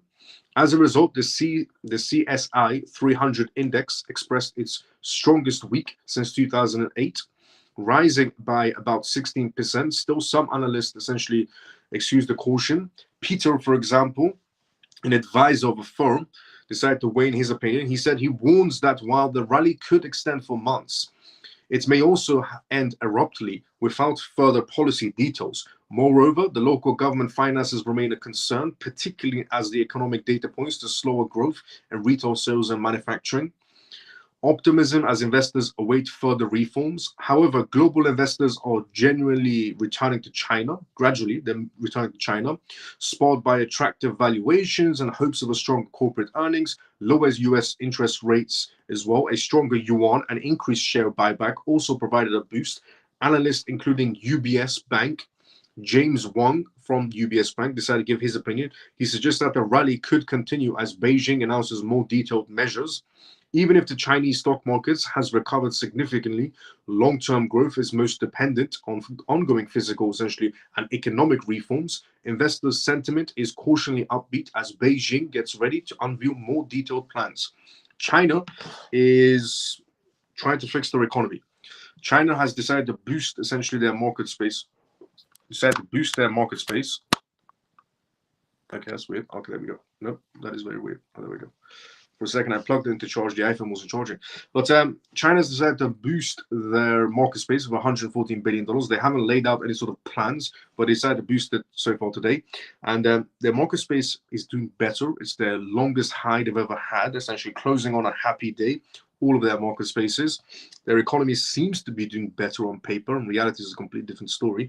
But as long as their economy is doing good and it's not impacting the crypto space, is all that matters. So far, good news coming out of China. However, some people have decided to weigh in their opinions regarding advisors from other firms and companies around the world, where they have suggested that we might not be, after the months of goodness that's coming to the Chinese market space, we could see massive negatives coming out of Chinese space as well. What it means is if China lied about the numbers, then the bubble will burst and China's economy will go. So let's see if the bubble will burst in China, or is it going to be keep on prepping up its market space? Now, what we're going to talk about next is Goldman Sachs. Goldman Sachs has decided to give their opinion about the US dollar today, actually. And before we go through that, let's go to the comment section first, but we're going to go through Goldman Sachs next. And their opinion is actually quite interesting regarding the US dollar. Miles, my comments on going through on X, I can see that comment. I don't know about the rest. I haven't seen the rest, to be fairly honest. Do you think that we will see a powerball on this year as of finished it? Is it like digital? Yes. And I can see this comment. I hold LTC. I hold Litecoin. Even thought I asked you about a week ago and a half ago. And now I just swapped them, and now I'm surprised. I'm surprised. Is ACH connected to China in any way? Yes. So there's a scientist. There's a scientist that's in China that was a part of ACH and still is a part of ACH. And about 4 months ago, he made a speech at some university in China regarding cryptocurrencies and blockchain technology, and he talked about ACH because it's a part of ACH. But he also was awarded an award by one government department of China who's awarded by it as well. But they are, ACH is playing both worlds. Let's just say. Now, Ghost Burner, good to see you. How you doing? Good morning, Miles. CMF, good to see you, Ghost Burner. How you doing? You think October is not happening now? It's an interesting name. Everybody's giving it October. October is becoming an interesting month, I would have to say.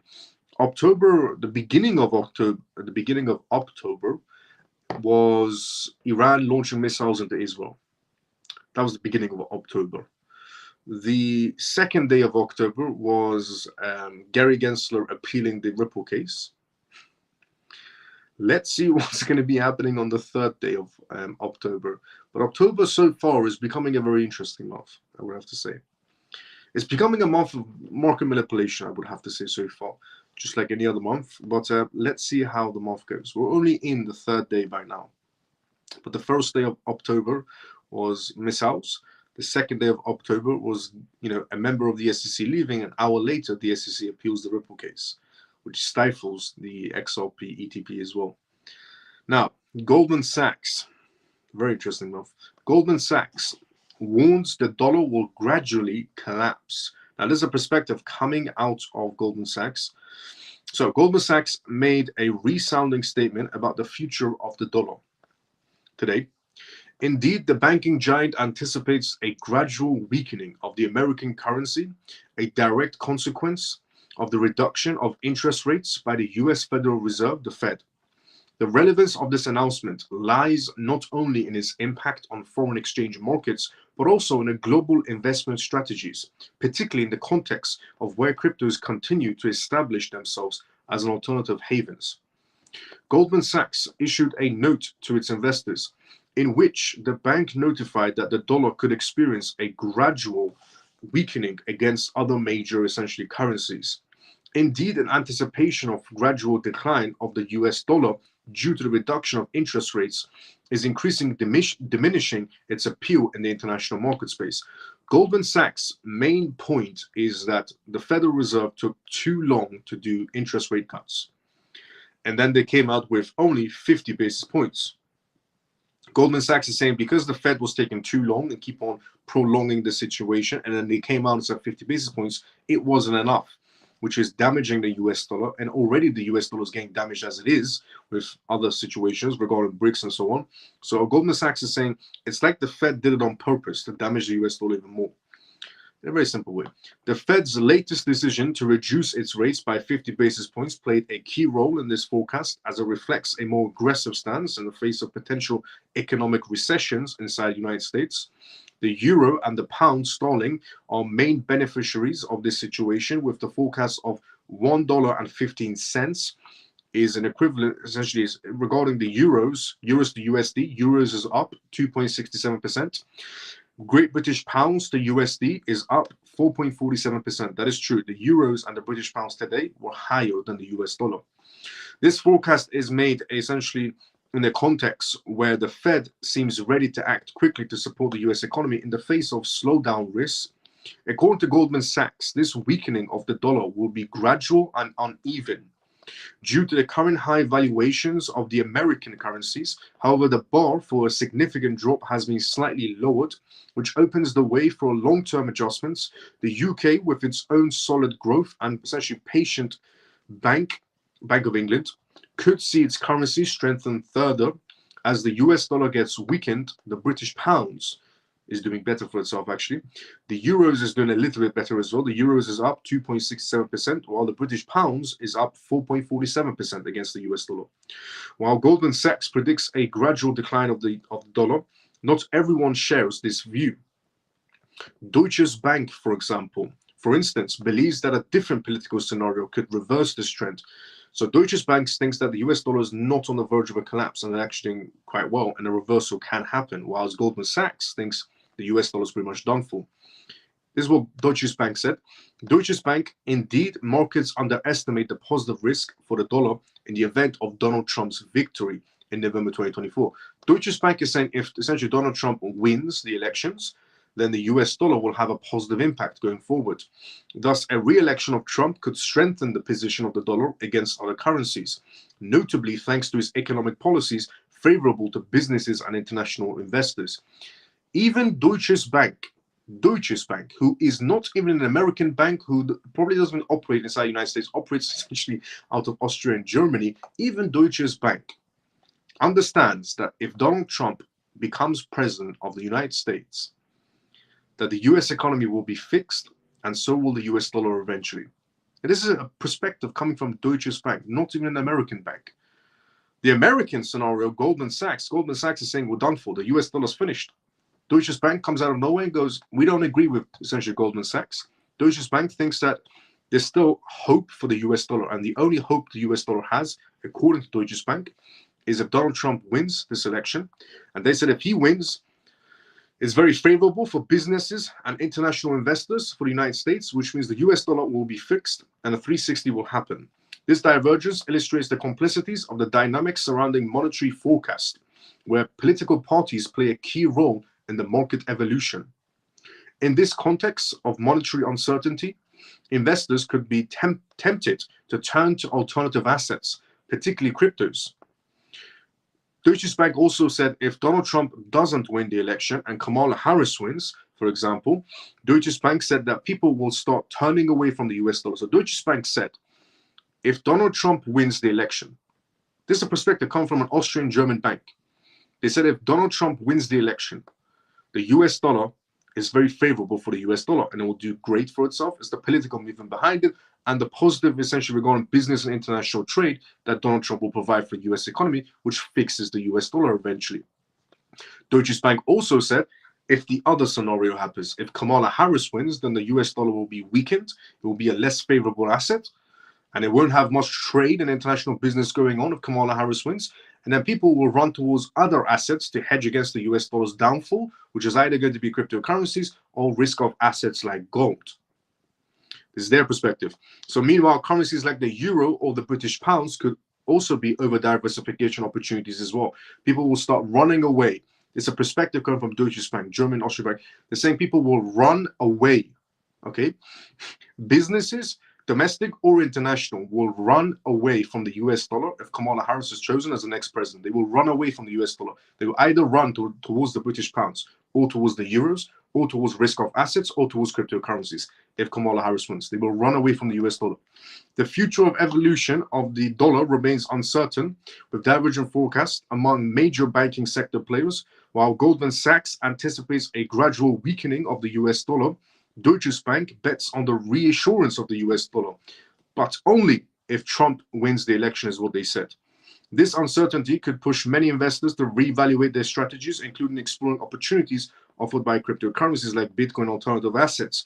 In any case, the future of foreign exchange markets promises to be complex.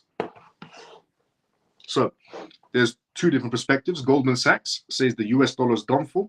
Everybody jump ship. Deutsche Bank decides to disagree with Goldman Sachs and says, look, if Trump wins, that's your hope right there. The US dollar is fixed.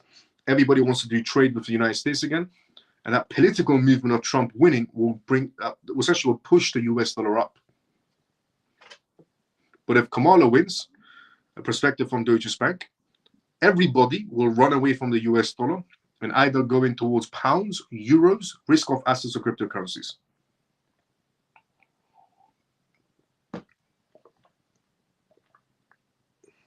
Some Americans still don't know who to choose in this presidential race. Some Americans still don't know who to choose in this presidential race. A German and Austrian bank knows more than some Americans, because the German and Austrian bank is not choosing based on emotions for the next president of the United States. They're choosing what is the best outcome for the United States economy, which is the only thing that matters. Some people in this election are voting with emotions, which is completely incorrect to be voting. In fact, anybody that votes with emotions should not have a right to vote. If you are voting on the basis that you want to fix the economy, you want to bring food on your table, you want to be able to afford a home, then vote. Vote whoever you want to. But if you're voting based on your emotions, it's wrong to be voting. Because the economy should be the only thing that matters, not your emotions. And by the way, I've said this a million times. For all the US citizens out there, you're not only impacting with your vote the US's market space, your vote is also impacting the rest of the world. Some people might not understand that, and some people might go, what are you talking about? How is our vote world impacting? Well, if the US market space is fixed, the world market space is fixed. If the US market space is damaged, then the world market space is damaged. It just goes back to that old saying, the Bank of International Settlements, which the Bank of International Settlements said, if the United States markets sneeze, the world market catches a cold. So just remember, when you go into your voting booths to vote who's the next president of the United States, Trump or Kamala, please make the correct choice, because your vote is not only impacting your life, but everybody else's outside the United States as well. Everybody who lives in the UK, everybody who lives in Canada, everybody who lives in the EU, everybody who lives essentially in Kuwait, Bahrain, Saudi Arabia, Australia, Japan, Singapore, Hong Kong, everybody right now is counting on your vote. So your vote is not only impacting the United States, but it's impacting the world. So please choose the correct person when it comes to the election booth. because one person can fix the economy, not just for the United States, but the entire world. The other person will damage the entire world.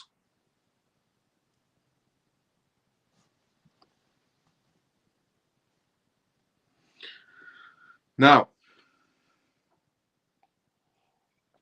so please do not vote with emotions. Vote with knowledge and intellectual. Just use your brain.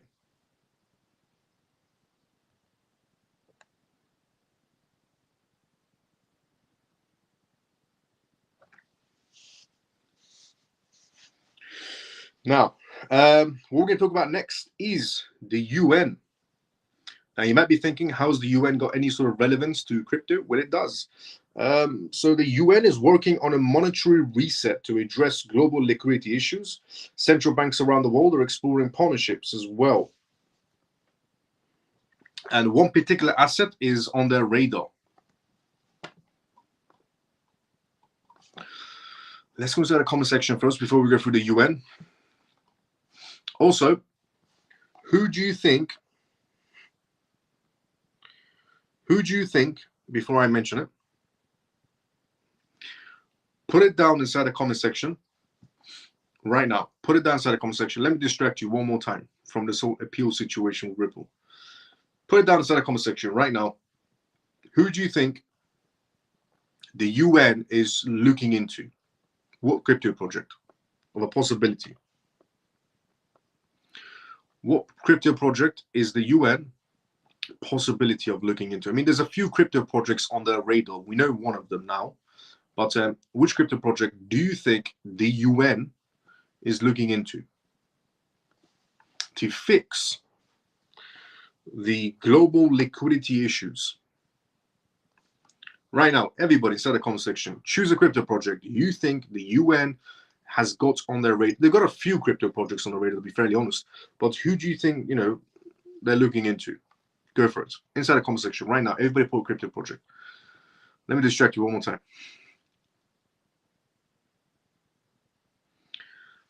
Let's see where we were at.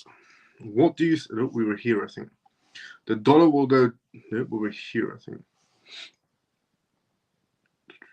Good night, Miles. What? JP leaving?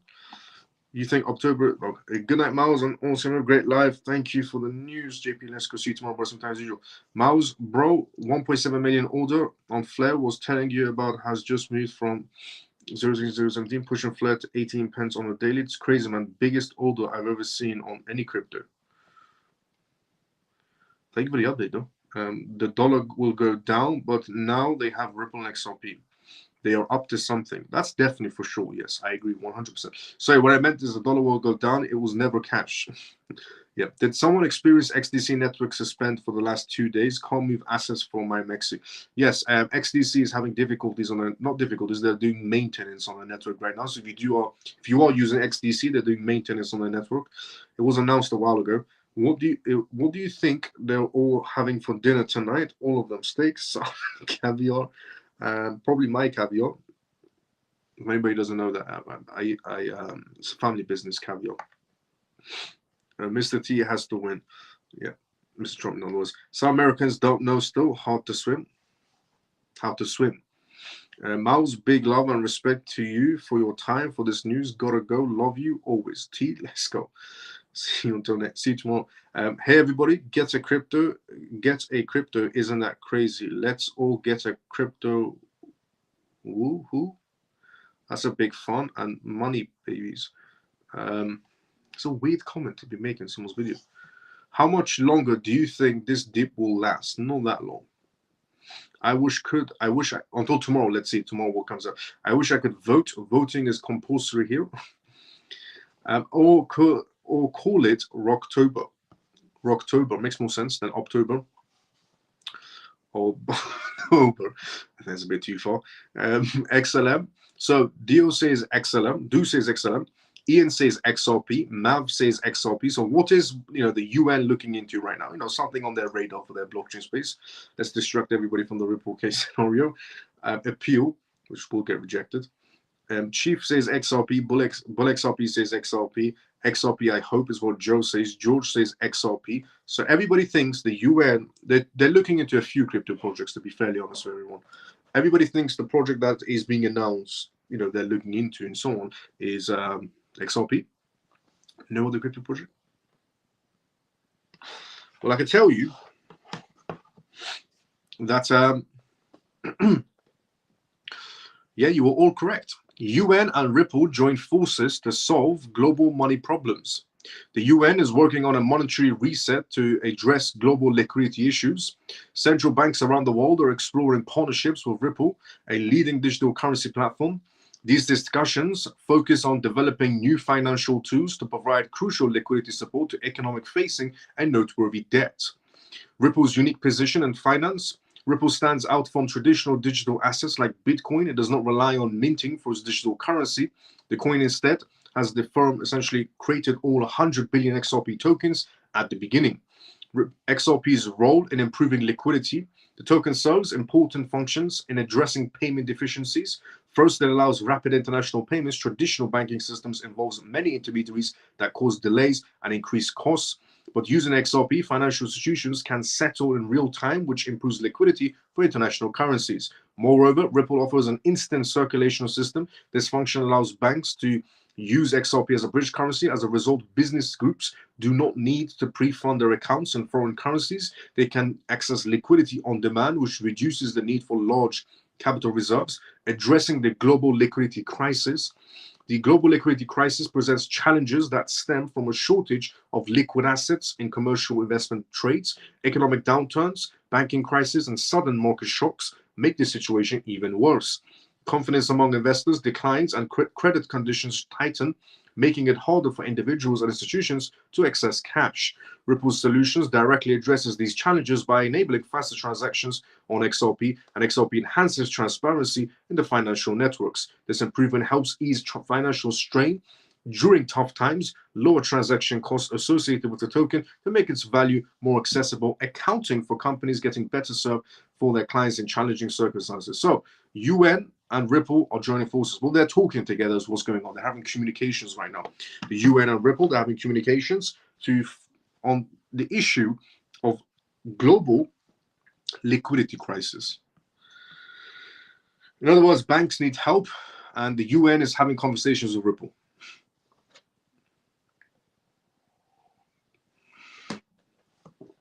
So everybody was correct inside the comment section regarding who is the UN speaking to you right now.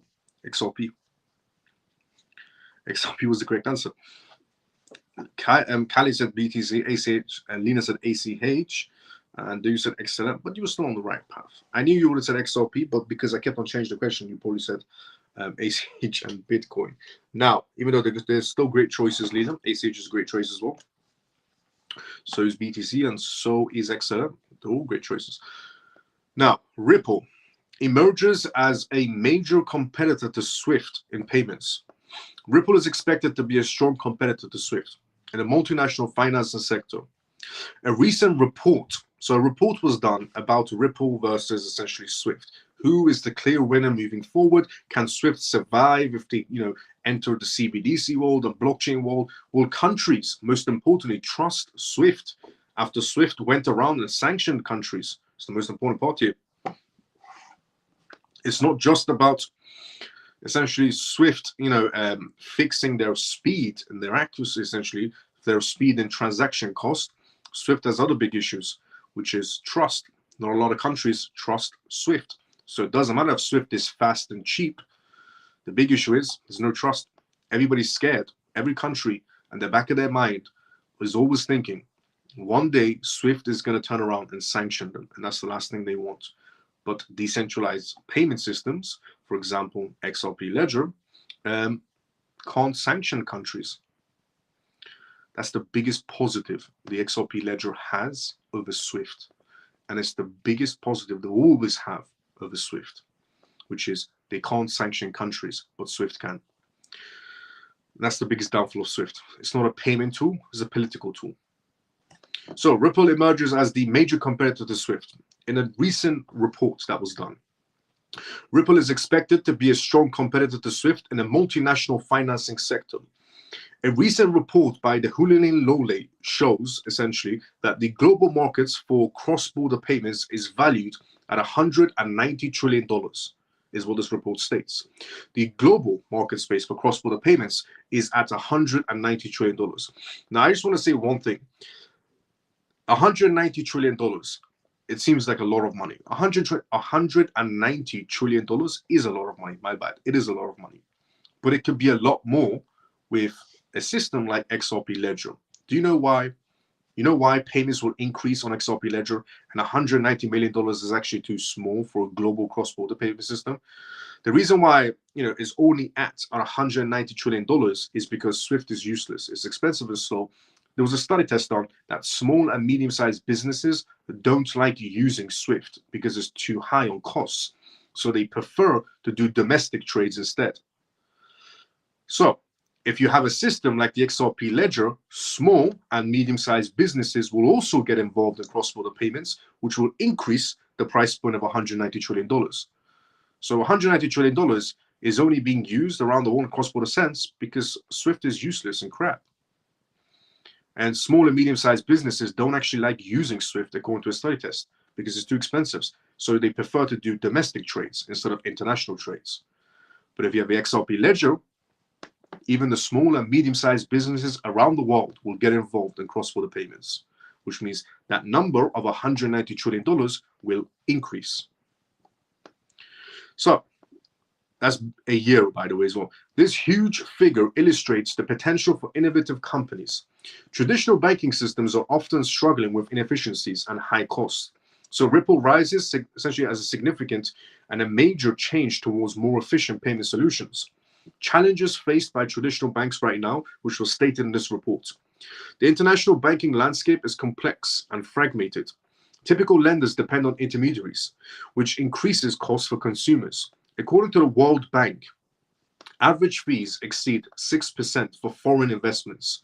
These efficiencies create opportunities for disruption. New developments like blockchain can simplify processes and lower expenses. Ripple uses technology to tackle long-standing issues in the banking system. Ripple's system offers a faster transaction settlement and a lower fees compared to its regular banking methods. By cutting out multiple intermediaries, Ripple is streamlining international transactions, is what the report states. The efficiencies makes Ripple a strong alternative to SWIFT, which has dominated the market space for many years. Ripple boosts its presence through partnerships with various fintech companies, working with firms like Airwallex and Newman and Wise, essentially. And Wise strengthens Ripple's position as well. These partnerships help Ripple reach more customers and enhance service offerings. They allow Ripple to provide a faster and more efficient payment solutions. By joining forces, Ripple and its partners create a connected payment ecosystem. This teamwork improves the speed, cost effectiveness, and cross-border transactions. It also places Ripple as a key player in the evolving payments market space. Looking ahead, the future of payments in this report. As the company grows, as Ripple grows, SWIFT faces more competition from Ripple. These innovations show a shift towards a digital payment solution. These figures highlight the increasing demand for efficient payment options. Therefore, Ripple and similar fintechs companies are ready to meet these changing needs. How will traditional players adapt to this new landscape? As competition grows, the future of cross-border payments looks increasingly dynamic and innovative. So that is what was essentially announced in a report today about Ripple.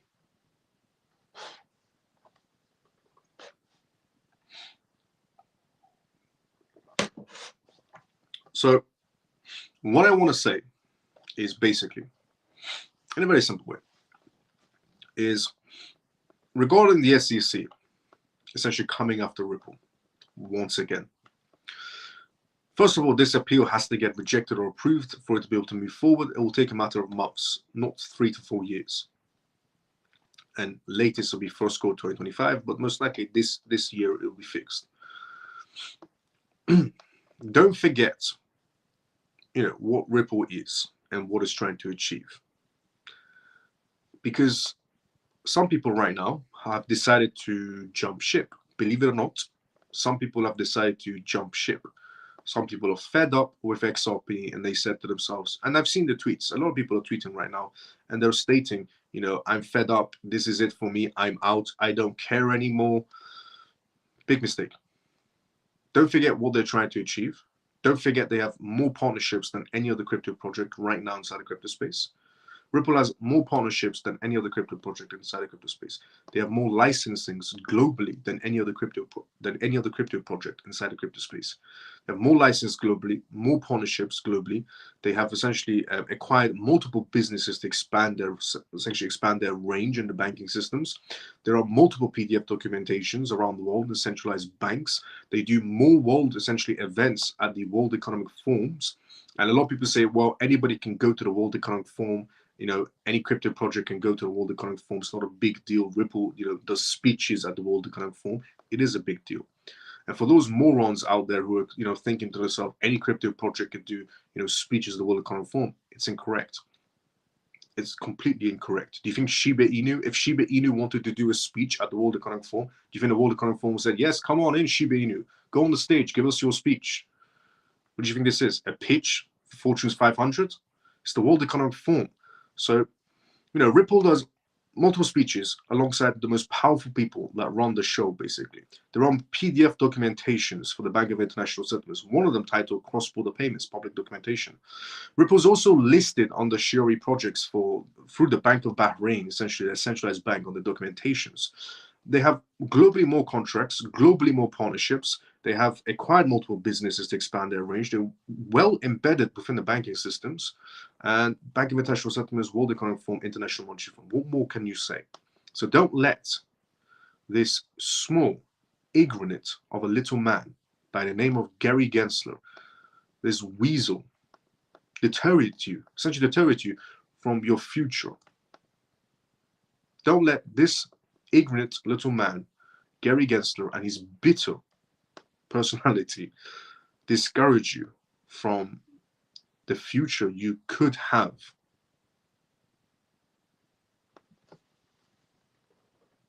From the future you could have.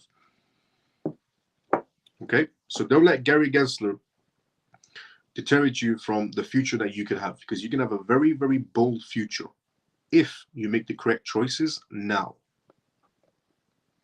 Personally, me, right now, I'm going to double down, because I know the contracts. I've read the PDF documentations. I know they have globally more licensings, globally more essentially partnerships. They've acquired more businesses, expanded their range, do events with World Economic Forum members, Bank of International Settlements PDF documentation. So you can go to any centralized bank on this planet that's a part of the Bank of International Settlements. And for example, Bank of England, simple. You can go to the Bank of England website or any centralized bank under the Bank of International Settlements, and every bank has a search bar. Every centralized bank has a pretty much search bar. You can search on the words XRP or Ripple, and a PDF document will pop up on the bank's page. An example I give you is bank, essentially Bank of England, but any bank pretty much under Bank of International Settlements has done some sort of testings and some sort of movements on XRP Ledger or Ripple themselves. So you have centralized banks. Look, if the asset is useless and nobody's going to use it, the banks wouldn't even bother testing on it. Just keep that in mind as well.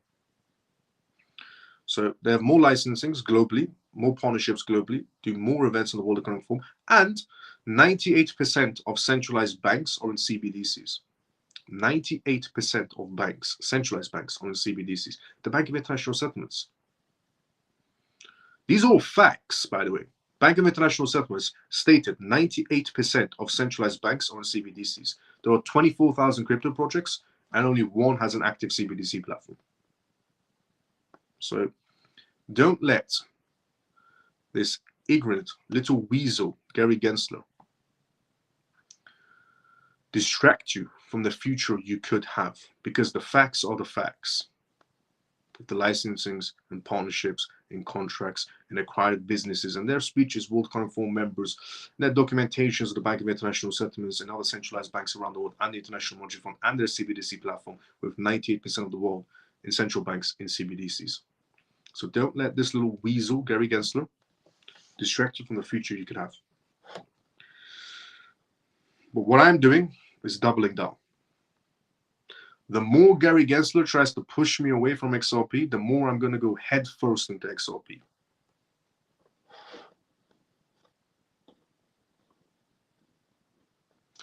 Now,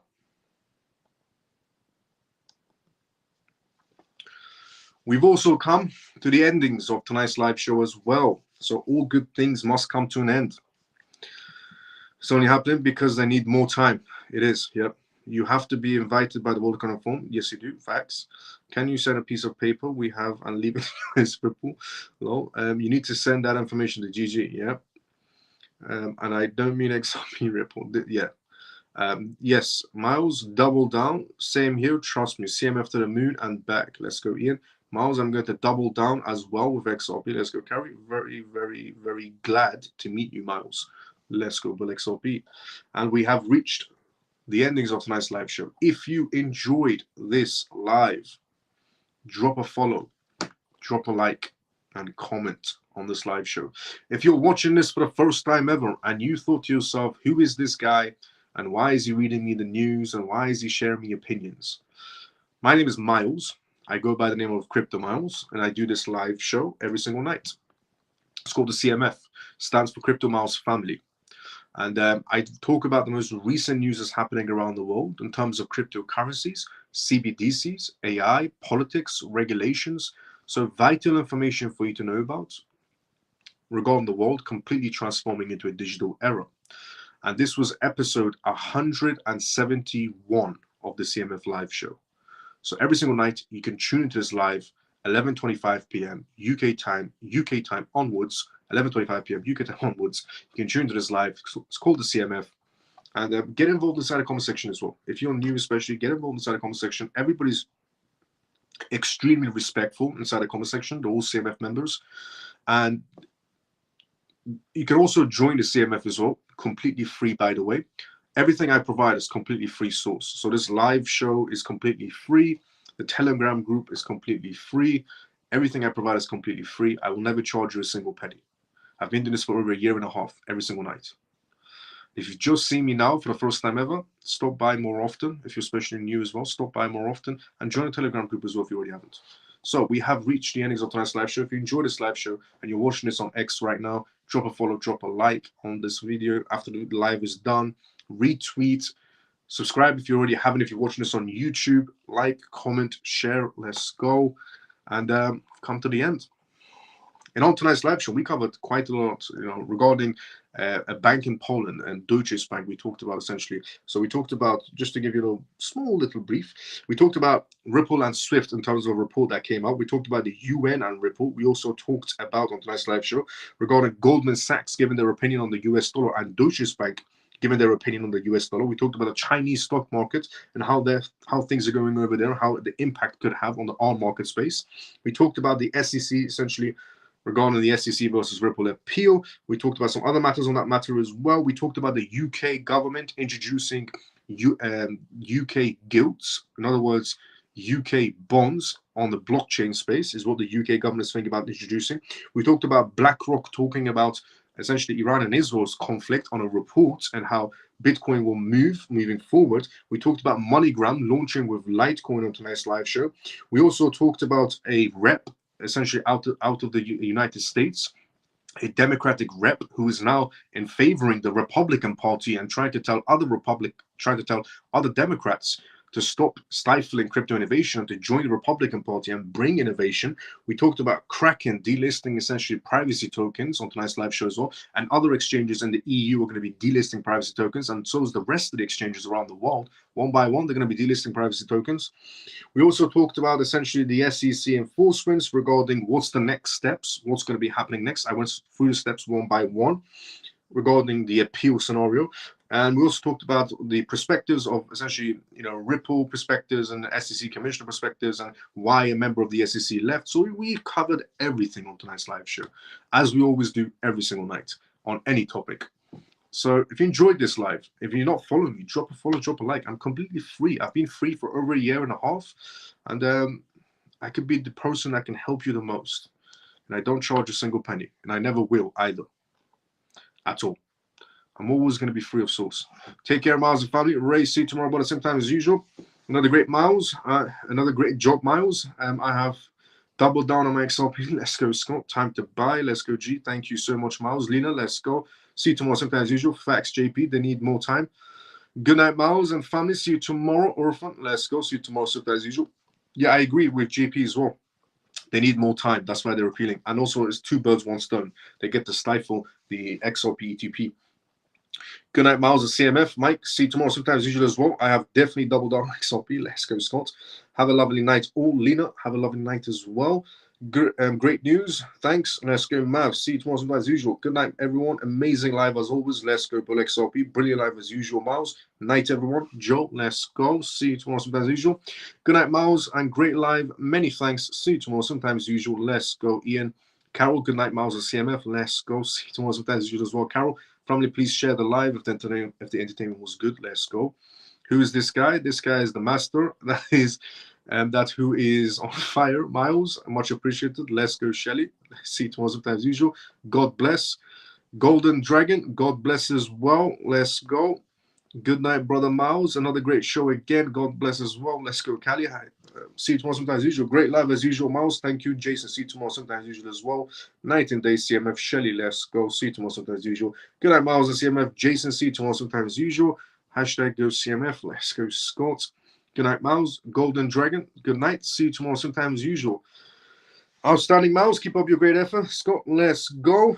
See you tomorrow, sometimes usual. To all here, good night. Let's go, Golden Dragon. Golden Dragon, tune in every single night. And if you want, join the CMF. Everybody's very respectful. Can somebody let me some more money so I can double down on XRP? Let's go, JP. Good night, Miles and CMF. Chief, good to see you tomorrow, sometimes usual. It's my birthday today. Ian, happy birthday. It's CMF, it's Ian's birthday today. Everybody want to, give a message to Ian. Ian, happy birthday, brother.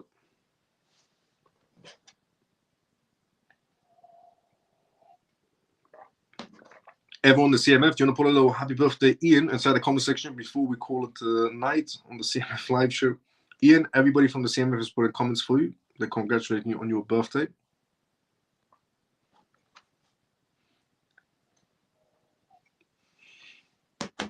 I'm sure inside the Telegram group, they're also going to put happy birthday, Ian, as well. But let's go. Happy birthday, Ian. Let's go. So I will be seeing everybody tomorrow. Same timing as usual. Everybody have a great day and a good night, depending on where you are around the world. Have a great day or a good night, depending on where you are around the world. I'll see everybody tomorrow, same time as usual. Or tonight, in other words, because it's 1 a.m. It's 1:30 a.m. right now, and the next live show is going to be around 11:25 p.m. UK time, so it's technically going to be tonight, in other words. Because the next day I started around 1:26 now a.m. So, happy birthday, Ian. Let's go, Scott. Everyone's wishing you a birthday, Ian. I will be seeing everybody tomorrow, same time as usual. And yes, Golden Dragon, join the Telegram group as well. It's one word, Crypto Miles Family. If anybody wants to join the Telegram group, it's just one word, Crypto Miles Family, no spaces. Crypto Miles Family. Many thanks for the birthday wishes. Let's go, Ian. See everybody tomorrow, same time as usual. Everybody have a great day or a good night, depending on where you're around the world. CMF, see you tomorrow, same time as usual. Or tonight, 11:25 p.m. UK time. Follow me if you want to see the live shows. Even though they're free, you don't have to follow me. But